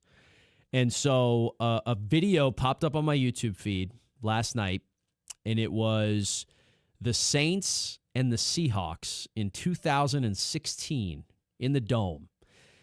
Seattle was on the back end of their Legion of Boom years, right? They still had Earl Thomas, Richard Sherman, Russell Wilson, all those guys. And they had these two little running backs that tortured the Saints on this day. And I thought to myself, man, I haven't thought about these names in years. So the duo I'm referencing is CJ Prosise and Christine Michael. And James was trying to guess this during the break, by the way. And I told him, I was like, it's not one that you're going to be able to easily guess. I mean, this is the point of this segment, right? These guys are largely lost in the history of the NFL. We'll start with Christine Michael. He had a little bit more of a legit, longer NFL career. He was a second-round pick in the 2013 draft. The Seahawks got him 62nd overall because they were really good at that time frame, right? For his career, he had 1,089 rushing yards and 135 receiving yards. His best year was 2016, where he played with the Seahawks and then got shipped to Green Bay, where he rushed for almost 600 yards. But in that 2000, so that is that same season, and part of the reason they moved on from him, I believe in, at least a little bit of, is because they drafted this kid, CJ Prosise, in the third round that year out of Notre Dame, who I actually really liked. And Prosise's NFL career got off to a pretty good start. As I said, this game against the Saints was like a Week 8 game. He rushed for 172 yards in his rookie year, but he was a bigger impact as a receiver. They used him in the screen game. Remember, Russell Wilson was so good with screens and stuff. 17 catches for 208 yards. Prosise only played in 6 games that year, though, and then would go on in the rest of his 5-year NFL career to never surpass the 10-game mark. So it was a combination of just being unavailable due to injury and just being ineffective. His next 2 seasons in Seattle after that rookie year where it was like, hey, this guy might actually be a dude. His next 2 seasons combined, 12 carries for 20 yards. So did not exactly build off the momentum. Then he had another year in Seattle where he, again, was just ineffective. He averaged 3 yards a carry. Then he ends up in Houston for his last year, the COVID year of 2020, where he rushed it 10 times for 19 yards. So Prosise essentially had an okay rookie year and then really never did anything again after that in the rest of his NFL career. Christine Michael, though, as I mentioned, gets drafted in 13. He's kind of a spot starter. He plays in a handful of games, kind of off the bench. Those Seahawks teams, as I mentioned, were still really good. In 2015, he has a cup of coffee with Dallas. Then he goes back to Seattle again in 16, plays with both the Seahawks and the Packers, and that was it. Then he resurfaced one more time in 2018, had 1 game played, 2 carries for the Indianapolis Colts at age 28, but that was the end of the career for Christine Michael. He actually had a decent little run with the Seahawks in the playoffs in 2015. In 2 games, had 21 carries, but never scored, never did anything significant. But I think that's the epitome to me of remember that guy, is these players that are just on the peripheral of your mind. They exist in your memory. You just don't have access to them until one day you decide to watch random highlights of Drew Brees and what was a terrible Saints defense face the Seattle Seahawks in the year of 2016. The tail end of the 7-9 seasons, which were rough. But there it was. The Saints were reborn after that, and we know they started getting things figured out in the immediate aftermath. Okay. There you go. Little remember that guy for you Thursday. Let's take another break. When we return, Aaron Freeman will talk to us about the Atlanta Falcons. They're the Saints' biggest rivals. They got a quarterback situation that I can't figure out. They still got a ton of weapons on offense. They got a defense that has some players in some legal trouble and some other players injured. Like, what is going on in Atlanta? We'll try and make sense of it after this. Our next rendition of Preview 32 after the break. You're listening to the LohDown on a Thursday. Stay with us. This is the LohDown with D-Loh. Live on ESPN 103.7 Lafayette and 104.1 Lake Charles, Southwest Louisiana's sports station. This game isn't fun. This game is a war. It's time for the 2-minute drill. Hurry it up, hurry it up, hurry it up. Powered by B1 Bank. Visit b1bank.com to find a location near you. Come on, let's go, you guys. Get in here, we gotta go fast now. The Houston Astros took the go-home game with the San Francisco Giants 2-1 yesterday afternoon. Nick Allen delivered the decisive go-ahead run on a sac fly in the 8th inning to seal it for Houston. Now the Astros will have a day off as they travel back to Houston to get ready to host the Mariners on Friday night. Quarterback Jaden Daniels has issued a cease and desist to LSU, telling his former school that they can no longer use his name, image, and likeness. The decision by Daniels' camp was made due to sophomore cornerback DJ Pickett being given the number 5 jersey for the upcoming season. New head coach Lane Kiffin gave Pickett the number 5 jersey earlier this offseason, stating that the previous coaching staff promised the number to Pickett during his recruitment to LSU. Will Wade has finally added another player to his team in UCLA transfer guard Sky Clark. Clark is seeking a waiver for a 5th year of eligibility, and if granted, LSU would be his 4th team in 5 years. The NFL preseason gets fully underway tonight with 6 games taking place. Play begins at 6 p.m. with the Detroit Lions facing the Cincinnati Bengals and the Green Bay Packers taking on the Pittsburgh Steelers. Then 3 more games will follow at 6:30 and 7 p.m. before the last kickoff of the night between the Tennessee Titans and the San Francisco 49ers at 8 p.m. The Los Angeles Lakers were sold yesterday for a record-breaking $12.5 billion to Josh Kushner and Bob Iger. The sale is the largest for a sports franchise in history, beating out the Lakers' previous sale in 2025 by $2.5 billion. I'm Blake Purser, and you're listening to ESPN 103.7 Lafayette and 104.1 Lake Charles, your home for the LSU Tigers and the Houston Astros. The 2-minute drill has been powered by B1 Bank. Visit b1bank.com to find a location near you. Do you need more of the fellas here on Southwest Louisiana's sports station? Of course you do. So go make sure and subscribe to ESPN 1037 Lafayette and 1041 Lake Charles YouTube channel at ESPN_SWLA. Don't forget to turn that bell on so you get notifications for new episodes of Fort Tire Change Podcast, where Dawson Iserloh talks all things NASCAR, or Cleats and Sneaks with James Mesh. Get yourself more of Southwest Louisiana's sports station at ESPN_SWLA on YouTube. Did you know you can get great tasting Clear Springs artesian water delivered to your office or your doorstep at home? Clear Springs is 100% local with their own bottling facility at the world-famous Kentwood Aquifer, no chemicals added. Just pure Kentwood, Louisiana artesian water. Clear Springs Water offers delivery of 5 or 3 gallon water service with a hot and cold temperature water cooler or even single-serve bottles delivered to your home or office. Easy to reach, clearsprings.net, then contact us tab or 337-519-3563. Oh, look who's here. Everybody Loves Raymond is on MeTV. Who told you that? Raymond! America's #1 classic TV network. Nothing even comes close. Enjoy 2 back-to-back episodes every weeknight. We're doing it twice. Watch Everybody Loves Raymond. Yeah, it's all about you, Raymond. Weeknights starting at 8 on MeTV. Watch Meet TV Acadiana on KLWB, over the air on channel 50.1. Check your local cable listings for the channel in your area. We are the soldiers of the Louisiana Army National Guard. We are your neighbors. We are your sons and daughters. While we serve part-time, we are learning valuable life and job skills. We are earning money for college, for trade and technical schools, and for certifications. We are proud to serve both our country and our home state. We are your Louisiana Army National Guard. Sponsored by the Louisiana Army National Guard. Aired by the Louisiana Association of Broadcasters and this station. If you're trying to quit drinking or doing too many drugs, listen to me. You don't know me and we'll never meet. I had a problem like you once. I drank and used to party a little too much till it got out of control and almost ruined my life.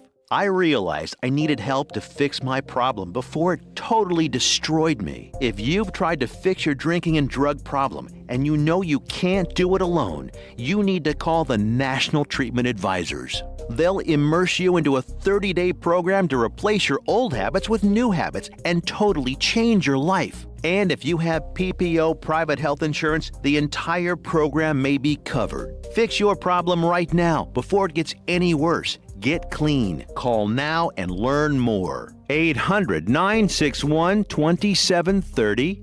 800-961-2730.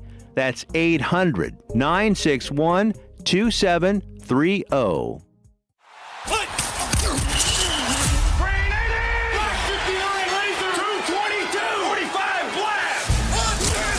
The NFL season is closer than you think. And D-Loh wants to make sure you're prepared once it's here. I like this kind of party. It's time for Preview 32 on the LohDown. All right, it is team number 2 of the day and number 3 overall. It is the second team in the NFC South that we are going to preview, which, of course, matters a little more to the Saints. It is their hated rivals, the Atlanta Falcons, but we do not hate our friend Aaron Freeman, who joins us to talk about the Falcons today. Aaron, what's going on, my friend? I appreciate that. I'm glad it's a safe space for me. All right, man, look, it was an interesting offseason for this Falcons team, and we have to start at the quarterback position. They bring in some competition here. There's some question marks about Michael Penix Jr. and his future there. So, you know, with Tua, like what was it like to see this addition, and what have you made of the competition so far? Yeah, it was a little surprising when it sort of first came up that the Falcons were zeroing in on Tua Tagovailoa, given some of the other available options. But I think the Falcons realized that maybe they were not going to be able to land someone like Kyler Murray, and so they quickly sort of zoned in on Tua Tagovailoa. And so far, it looks like Tua is on track to be the Falcons starter come week 1 due to the fact that Michael Penix has not been 100% cleared from his ACL injury. He has going through individual stuff. He's doing 7-on-7 in practice, but he just hasn't been cleared for team stuff, and so therefore he's not going to be cleared until that happens for participation in the preseason. And so that gives Tua Tagovailoa every opportunity to kind of solidify his spot at the top of the depth chart for the quarterback position. And we'll see if Tua can have kind of a bounce-back year, given the struggles he had this last year in Miami. And everybody seems to be abandoning the Tua Tagovailoa bandwagon after, 3 very productive years in Miami and then the struggles from last season. And so it's a lot of prove it here in Atlanta, whether we're talking about QB1, QB2, the head coach, so many things this upcoming season about people trying to prove that, hey, we are actually a legit team and legit players as opposed to just also Rams. If the Michael Penix Jr. injury wasn't a thing at all, if he were 100% healthy, what would the conversation be like about him right now? I think the conversation would be about, is he the guy? Is he able to, build off of some of the flashes we saw in his second season before that injury? And sort of, can he be this team's long-term franchise quarterback just because he was this big swing, a surprising swing, sort of that big shock of the 2024 draft when the Falcons took him 8th overall after paying Kirk Cousins. And then after Kirk Cousins' struggles down the stretch in that 24 season, pivoting to Michael Penix, and unfortunately was not able to kind of really solidify and build off of that, those 3 starts at the end of the season in 2024 that were so impressive. And sort of we're just trying to see what is Michael Penix at this point? Is he a franchise quarterback? Was he a reach? Is he going to live up to the billing of that draft pick? All those various things, I think, are still on the table for him. But obviously, with the injury status, we won't be able to really answer those questions until he gets healthy and until the Falcons have a reason to, turn from Tua Tagovailoa. And if that means an injury to Tua, if that means poor play from Tua in the regular season, we just really won't get those questions answered until that point. Yeah, I imagine part of the reason I thought the Tua signing made a little sense is because this Falcons team's probably looking at their roster and that group of skill players. Of course, we know how good Bijan is and Drake London and Cup, and they're going, well, we can't just waste this offensive talent if Penix isn't healthy, so you got to bring somebody in who can ready the ship. What are the thoughts about how, like Tua might not be asked to do a whole lot, right? It's just get the ball to these really special guys on the outside that just haven't quite been able to maybe live up to their full potential because of the rotating door at that position. Yeah, that has basically been the story of the Atlanta Falcons the last 3 years, where it's just like, oh, well, the quarterback doesn't have to do that much, right? Because look at all the playmakers they had. And it just hasn't really translated to the type of success that I think a lot of people envision for this football team. And sort of we're doing it one more time to see if Tua can be the answer that Kirk Cousins wasn't, that Michael Penix wasn't, that Desmond Ridder wasn't, that Marcus Mariota wasn't, as the Falcons continue to search. Taylor Heineke you can throw in there as well, as the revolving door at the quarterback position goes in the years since Matt Ryan's departure back in 2022. So it's just the next incarnation of that, and maybe this time it's going to work out. But until the Falcons sort of figure out, do they have a long-term answer at quarterback, this team is kind of spinning its wheels. Let's flip it over to the defense as we're talking with Aaron Freeman, the host of the Locked On Falcons podcast. Hard to tell the story of this Falcons offseason without addressing the injury to Jalen Walker and then the off-the-field issues with James Pierce Jr. Of course, the Walker one, just brutal to lose him to the ACL. But how is this Falcons team going to deal with that along with these question marks about Pierce and whether or not he's going to be out there and how much he'll be out there? Yeah, there was so many questions on the offensive side of the ball in terms of what that could be, but there was a lot of excitement on what this defense could be, building off of a very impressive season with some of those young players you mentioned, James Pierce, Jalen Walker being big-time contributors. That draft class also had Xavier Watts, their third-round pick last year, who had a very impressive rookie season as well, to make this defensive forward team for the Atlanta Falcons, which is not something that you've really said about the Falcons over the last 2 decades, and particularly when it comes to their pass rush, with Pierce and Walker being instrumental to setting a franchise record, 57 sacks last season, the second most sacks in the NFL last season. And that was really kind of the calling card of the Falcons, their pass rush. They lose Caden Ellis this offseason, a big contributor to their pass rush, as well as some other veterans like Leonard Floyd, David Onyemata. And now you're potentially losing James Pierce for a period of time. You lose Jalen Walker for the season. And so now that becomes a major question of whether or not the rest of this defense can kind of pick up the slack with a bunch of kind of no-name guys on that defensive front. It's basically Brandon Dorlus is the one guy that is more of a known commodity coming off an 8.5 sack season. But the rest of that group is kind of a bunch of journeymen, some free agents on some one-year prove-it deals. And sort of this defense has a lot to prove this upcoming season. But, there are some young pieces that you can get excited about. But, the Walker injury and the potential Pierce suspension does temper a little bit of that enthusiasm. This is a question that we're asking all of our Preview 32 guests this year that might be really interesting because of all those different things we just discussed for this Falcons team. Aaron, who's the most important player on this roster in 2026, in your opinion? Well, it feels like low-hanging fruit, but it's got to be Bijan Robinson. That if everything is going to come together for this Falcons offense, it's going to be because this offense is spearheaded by Bijan Robinson having the types of a season in 2026 that we used to see under Kevin Stefanski with Nick Chubb in Cleveland, these 1,500-yard rushing seasons, and then obviously the things that Bijan Robinson could do in the passing game that goes beyond what Nick Chubb was doing in Cleveland. And when those Browns offenses were cooking under Kevin Stefanski several years ago, it was primarily spearheaded by that running game and Nick Chubb. And I think if this Falcons offense is going to cook, it's going to start with Bijan Robinson being, everybody's number one fantasy draft pick and living up to that billing by being that down in and down out, week in and week out producer for this offense. And along the same lines, who's somebody that's maybe under the radar, not getting talked about a ton, that you think could end up having a big impact for this squad?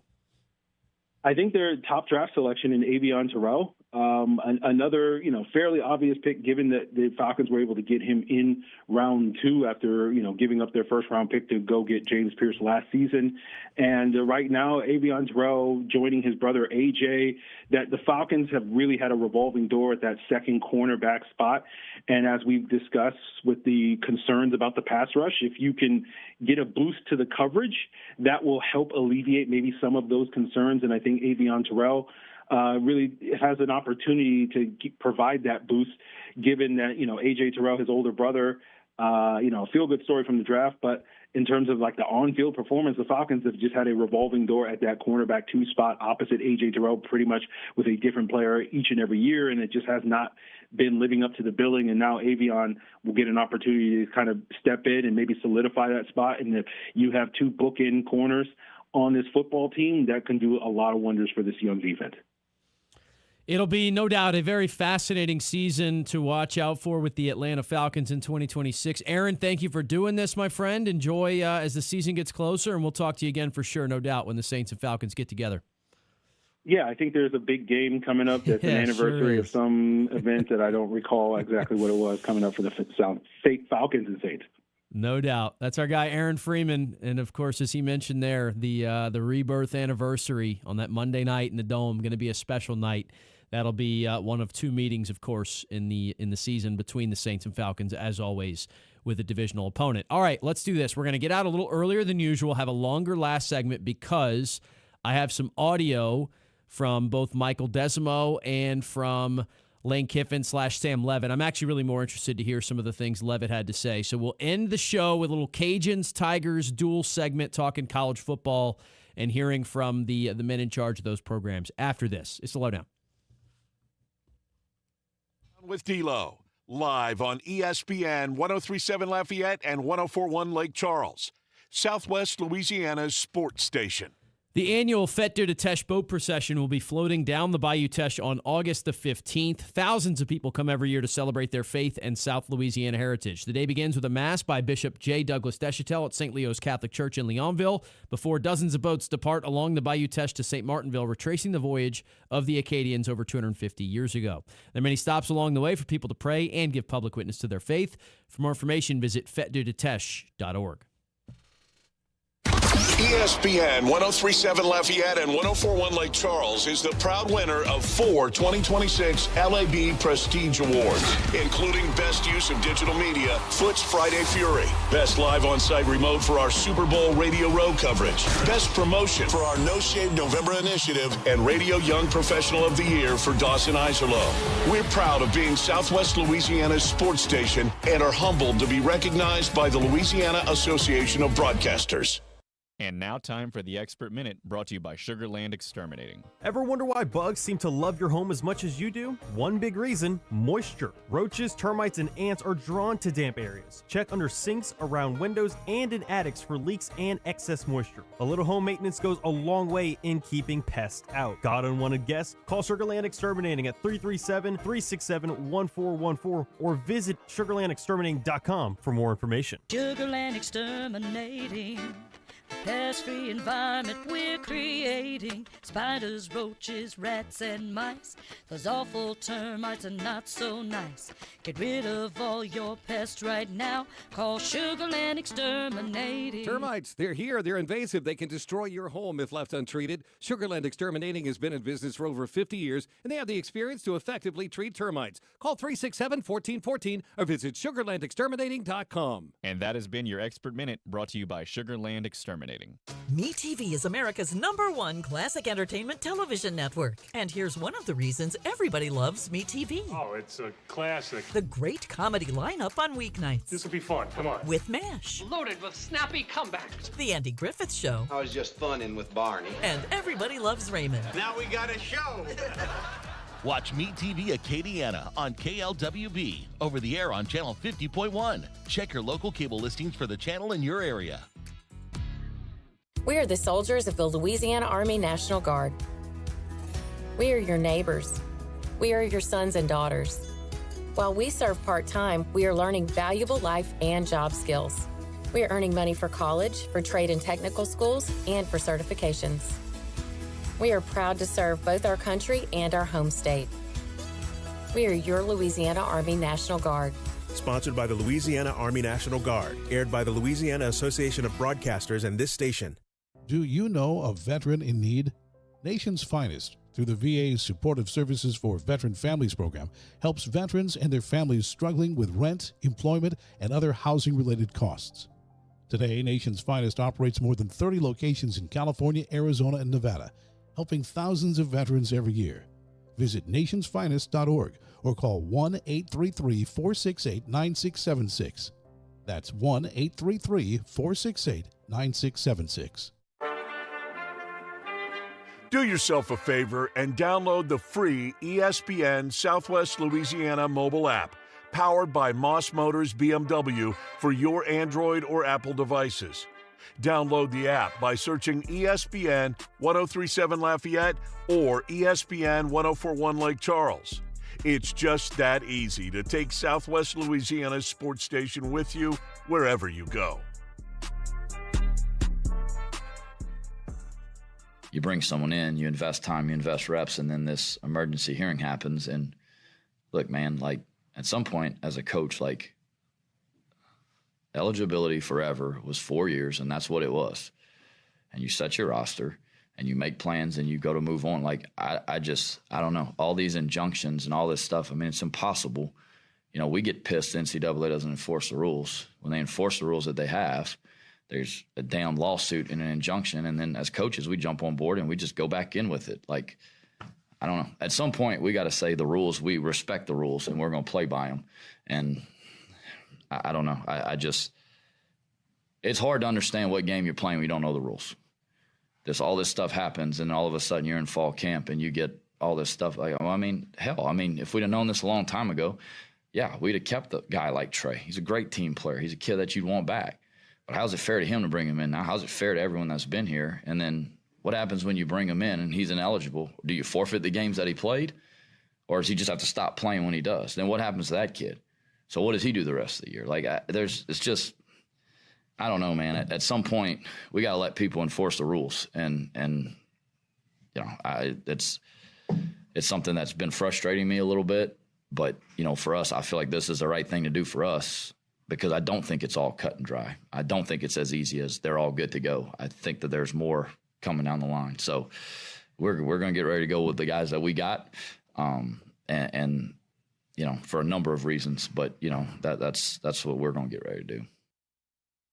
Coach Des, look, I got to be honest with you. He was preaching yesterday, and I was all on board with it. I like a lot of what he's saying here. You know what? I respect him for a lot of different reasons, and you know, of course, I've gotten a chance to know him a little bit off the field, not a ton, but like a lot of this stuff now with these coaches, I feel like the answer is like, well, this is how it is now. Just got to adjust to it. You can tell Coach Des doesn't he's not just immediately accepting all these things that, well, that's how we do it now. I guess I'm just going to go get 30 players in the portal. He's like, no, we're gonna see if we can still do this thing the old-fashioned way. And some people might call it stubborn. I think he's kind of standing for what he thinks is right here, and so I appreciate his perspective and his answers on a lot of these like rule changes that are happening in this sport. And I can tell you, there's a lot of them that he's not a fan of. But that was a very detailed answer. By the way, the player he's referencing in there is Trey Tomlinson. I asked him if there was anybody that they explored the 5th year of eligibility thing with, and Trey was the only one, but he gives you there a bunch of the reasons why there's so many hurdles to overcome. On actual football, Connor McPherson. I've heard this kid's name since before spring ball, the end of last season. It was written down. I had a star. I had it underlined. Connor McPherson's a name to remember at linebacker. He has kept that momentum going, and he's now already penciled in as a starter at that linebacker position. Coach Des yesterday spoke about what makes McPherson special. He's unbelievably athletic now. I mean, the kid can run. He runs and strikes.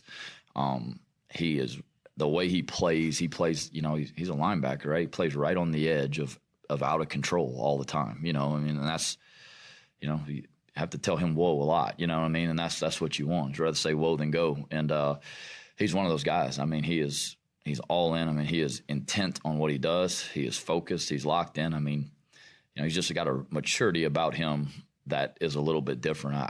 I really think Connor's the total package. Like, I think as a young player right now, the sky's the limit for him. You know, I mean, I just think he can do everything for you. Last one from Coach Des, and then we are going to get quickly over to Sam Levitt, Lane Kiffin. But he, you know, talked about Lunch developing as a passer, and there's all these injuries right now. These receivers are banged up, which, you know, he did give some updates. It does sound like it's all good. They could get all 3 of the guys that are out back in the next week or so if everything goes perfectly. But how does Lunch continue to develop as a passer? What do you need out of your quarterback this year? Coach Des, who of course played the position himself, gave his thoughts on that part of this development with Lunch. Yeah, well, his job's to throw the ball on time where it needs to be, right? And, you know, I think in zone stuff and on you know, in breakers and timing routes, it's not as big of a deal. On deep balls, I do think it is a little bit. You know, now we're still early in the camp, so, you know, we need to get those guys back as soon as we can, you know, where you got time to do it. And they worked all summer, did a really good job all summer. But the reality is, you know, we keep an, you know, on the hands percentage, an accuracy percentage, and we keep an actual percentage. And the accuracy percentage has been really good. You know, the completion percentage, truthfully, is better than it was last year in the season. With the drops, eliminate the drops, and you're in a really good spot. And that's, you know, it's what you got to work through. But, you know, part of it in camp and in these spring ball, fall camp, those situations, you know, you are playing a lot of guys that probably won't play a whole lot. And sometimes you do have a few more of those. But, you know, I mean, we could sit there and make excuses, right? It's because they're tired or it's because they have to, you know, they're in groups they shouldn't. But reality of it is, I mean, you got to do it. So I think of the deep balls, I do think it can affect it. The other stuff, though, I mean, timing, I mean, route depth and precision and detail is expected across the board. We will switch over quickly to LSU to end the day. Lane Kiffin talked about his quarterback, Sam Levitt, what he's seen so far in camp, what he's like. This is what he had to say. Sam's had a great week, had a great practice today, taking care of the ball, really throwing the ball really accurate and on time. Extremely pleased with his week and how he looks. You know, we have high standards how we want things and what we want them to look like, you know, and probably it was probably unrealistic what I was expecting him to look like when he can't move and he's, you know, just throwing without really having his weight to be able to push into. So now that he's healthy, he's had a great week. We're really excited about him. And we have finally heard from Sam Levitt. The man speaks. We got to hear from him, and he said, injury? What injury? I've been 100% healthy for months now. Yeah, I mean, I'm 100% right now, and I've been 100% for the past few months. Just want to show a lot of love to Dallas and the whole staff, just constantly grinding, getting me back. And like my health is one thing that I take very seriously, whether it's the food I eat, the way I sleep, the way I recover. So it was really never a question for me. You can ask everyone from everywhere I've been. That's kind of something that I prioritize in my life. I think on kind of an extreme level. I'm, ready to go. And we close it with this. Talk about new technologies, right? Quarterbacks taking advantage of new ways to evaluate things. What about Sam Levitt using VR to help him get some live reps, maybe while he was recovering and now continuing to do so? Here's what he had to say. Jack Marucci and his whole staff with the virtual reality stuff, it's just been a blessing to come here, have resources like that. People are really pouring to the entire organization from all cylinders. So, just taking advantage of that as much as possible. Obviously, going through fall camp right now is difficult. There's not that much time, but grinding as much as I can. And it's incredible to be able to see reps live. It's almost like a live rep without taking the toll on your body. So it's been a blessing. So there you have it. Sam Levitt is good to go and ready to roll. Of course, hoping to be the next great at LSU at the quarterback position. As I mentioned, we started the day with the Jaden Daniels stuff. I'll just say the Twitter jokes haven't stopped. They haven't slowed down. They've only intensified. It is an all-time day on that app. I mean, my goodness, have I laughed in some of these commercial breaks, reading stuff. I got a group chat right now going. And it's just Jaden Daniels meme after Jaden Daniels video after it is something else. Jaden did release a statement, by the way. Said he hopes some stuff gets resolved. I mean, I'll save you the time of reading the whole statement, but you can go check it out. Basically, said he's focused on camp and other stuff is other stuff. But clearly his camp didn't think that they were just focused on camp because they went ahead and filed this lawsuit today. So, not saying he's lying, but clearly some people that are close to him have different feelings about how locked in on camp Jaden is, because they have certainly created themselves a distraction, whether it was necessary or not. Anyway, that's my last thought on the matter. That is it for us here on a Thursday edition of the show. Huge thanks to our guests, Seth Lewis talking New Orleans Saints with us, and then 2 Preview 32s, Lauren Cox talking Chicago Bears, Aaron Freeman talking Atlanta Falcons. 3 of 32 checked off the list. I will be out tomorrow and Monday, as I mentioned before. Get a little last-ditch vacation effort before the fall gets here, and we're locked in and ready to roll all through football season. So Jarrett Rozier will be here, but I already have the next 2 Preview 32s lined up for Tuesday of next week. It'll be the voice of the Baltimore Ravens, Kyle Humans, and the voice of the New York Giants, Lance Meadow. So we got 2 heavy hitters, Ravens and Giants, John Harbaugh's last spot and his new spot, both in the same day. So that'll be a whole lot of fun. Thank you to James. Thanks to everyone else for tuning in. As I said, Jarrett Rozier, you're in good hands on Friday and Monday. I am back on Tuesday, 1 to 3 p.m., same places, same stations. For now, though, we turn things over to AFR and Matt Moscona. You're listening to Southwest Louisiana Sports Station. It's 9 a.m. You just received a voicemail from your boss. Hey, Janet. Heads up. We got an important meeting coming up Thursday. The big guys are coming into town, so I need you in charge of lunch, and we've got to look good. Luckily for Janet, she knows a place, and she knows her boss will be impressed. Honey Baked Ham can cater your next event. Delicious and freshly sliced deli trays, box lunches with sandwich, chips, and dessert. Or try our fresh salad boxes and the perfect touch with a meat and cheese tray. Honey Baked Ham Company.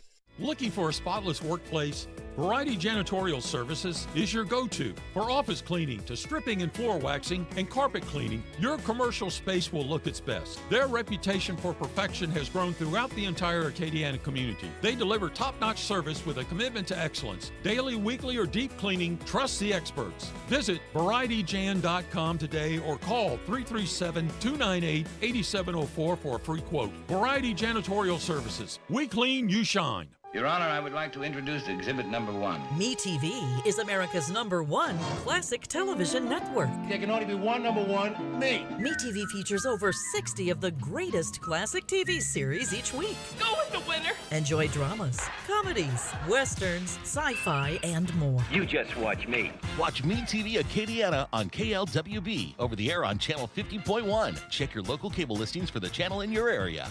MeTV is memorable entertainment television.